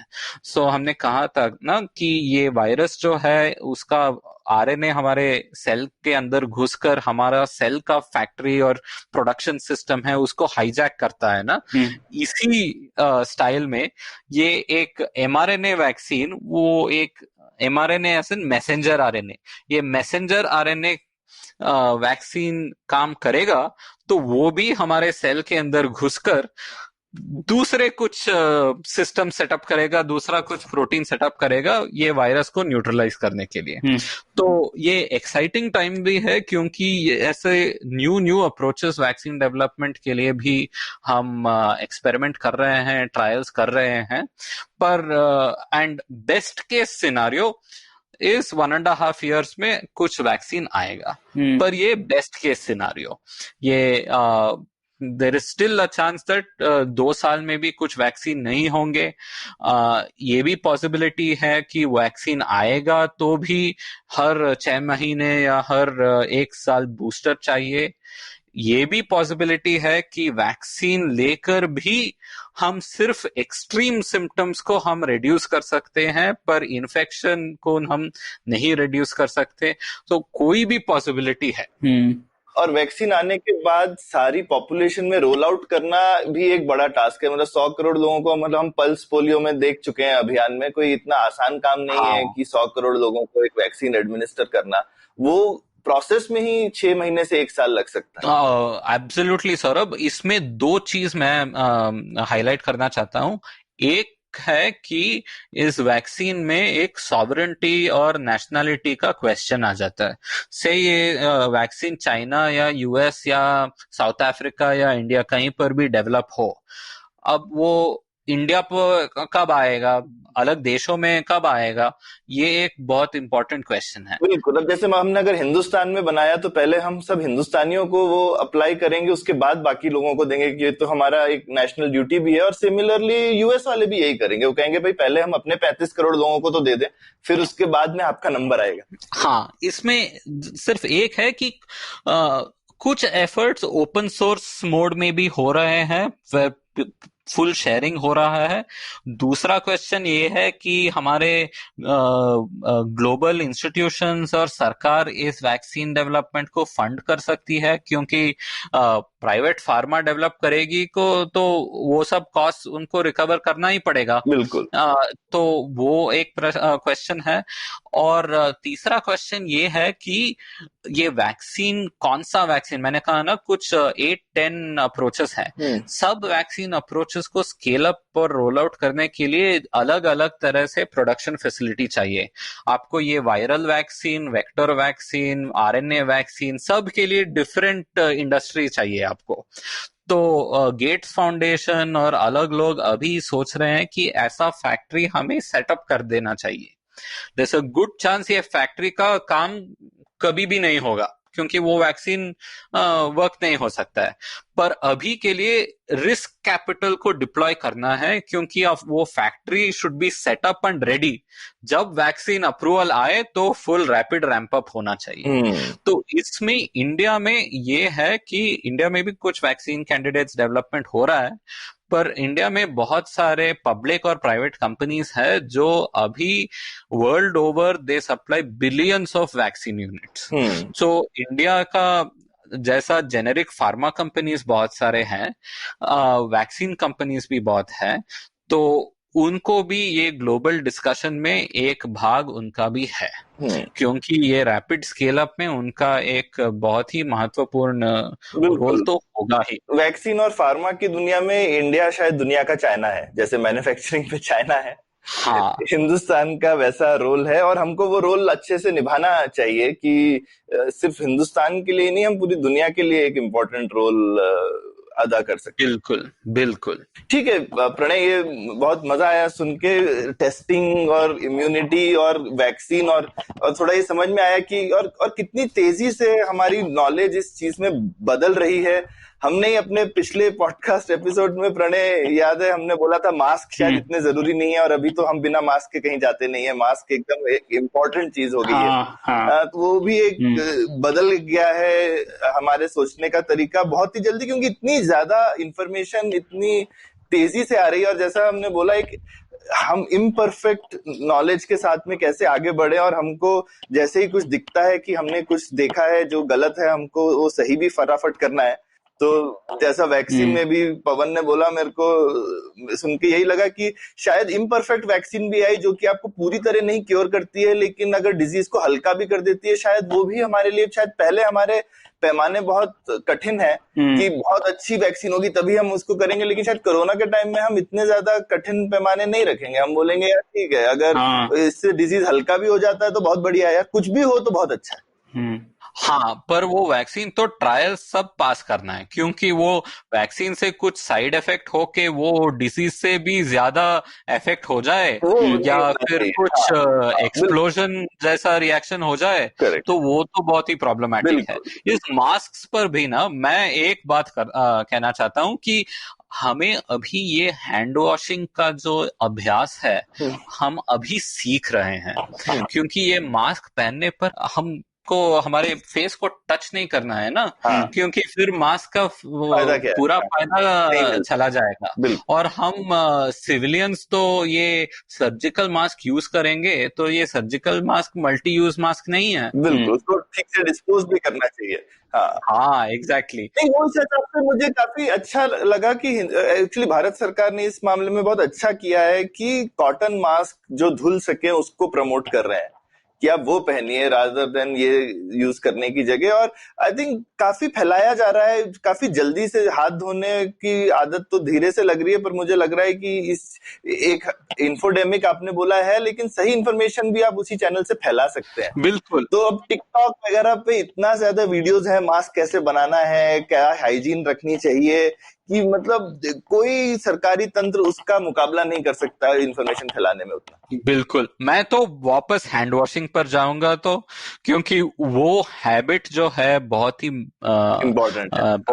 इम्पोर्टेंट है और बहुत ही डिफिकल्ट है। मैं भी देख रहा हूँ कि 90% या 80% ऑफ द टाइम मैं ढंग से हैंड वॉशिंग कर रहा हूँ, बाकी 10% या 20% कुछ मिस्टेक तो मैं कर रहा हूँ, कुछ चीज को मैं टच कर दूंगा। पूर्ति के लिए बस कर दिया, या गलती से हाथ धोते समय आपने जो नल है उसको पहले टच किया या बाद में किया, ये काफी तो ये अभ्यास तो बहुत ही डिफिकल्ट है। और मास्क पहनकर मास्क का एटिकेट जो है, कैसे पहनना, कैसे नहीं छूना, ये सब हमको सीखना है। ये हम सही तरह से सीखेंगे, ऐसे हाइजीन प्रैक्टिसेस अडॉप्ट करेंगे तो ये कोविड नहीं, बाद में हमारे समाज के लिए बहुत ही बेनिफिट होगा। हम ये इसके पॉजिटिव साइड इफेक्ट्स भी काफी हो सकते हैं। इन जनरल जैसा आपने बोला 1 लाख से ज्यादा लोगों को सीवियर इन्फेक्शन होते हैं, शायद कोविड की वजह से वो 1 लाख इन्फेक्शन भी कम हो जाए अगर इस तरीके की प्रैक्टिसेस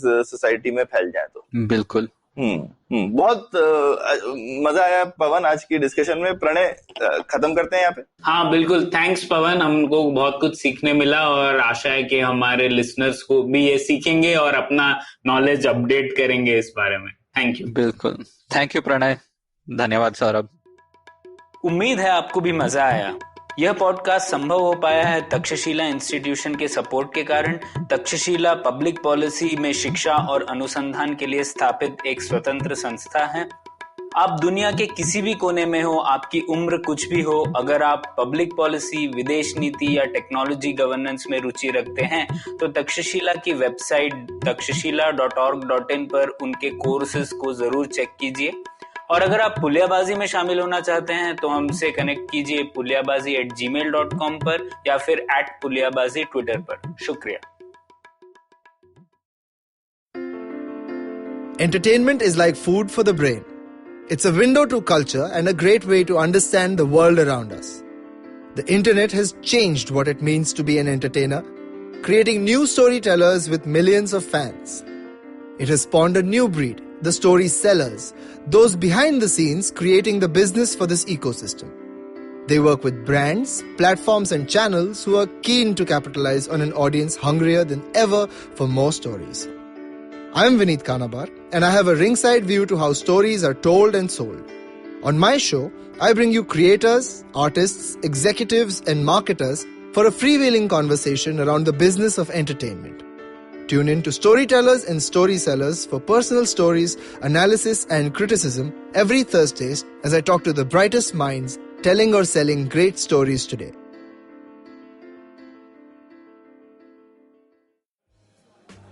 बेटा, did you know 79% of all scientists in NASA are Indian only? देखो, इंडिया में टैक्स सिर्फ मिडिल क्लास भरती है. Everyone is just enjoying free यार. आजकल के youngsters are only interested in partying and enjoying. उनको देश की पड़ी ही नहीं है. बेटा, तुम बस शादी कर लो, उसके बाद तो you can enjoy life like anything. I will tell you what this country needs. This country needs 15 years of dictatorship. That is the only way to become a superpower. See the Chinese, how much they've progressed. सुनो, तुमने ये WhatsApp forward देखा? So what's common between all of these statements? They're all absolutely rubbish. Fake WhatsApp forwards that spread like wildfire. And statements that defy any logic. We are here to debunk them all. Way of family WhatsApp groups, worst nightmare. Where what happens when you read a book. Basically, we're just a bunch of guys who want to cut through the bullshit of everyone saying this, how it won't be true. So that the next time someone confidently squeezes out some WhatsApp or Twitter BS, you can look them dead in the eye and go, Uncle, please sit. So join me, Joel. And me, Tushar. Every Mondays for a fresh new episode of Uncle, Please Sit.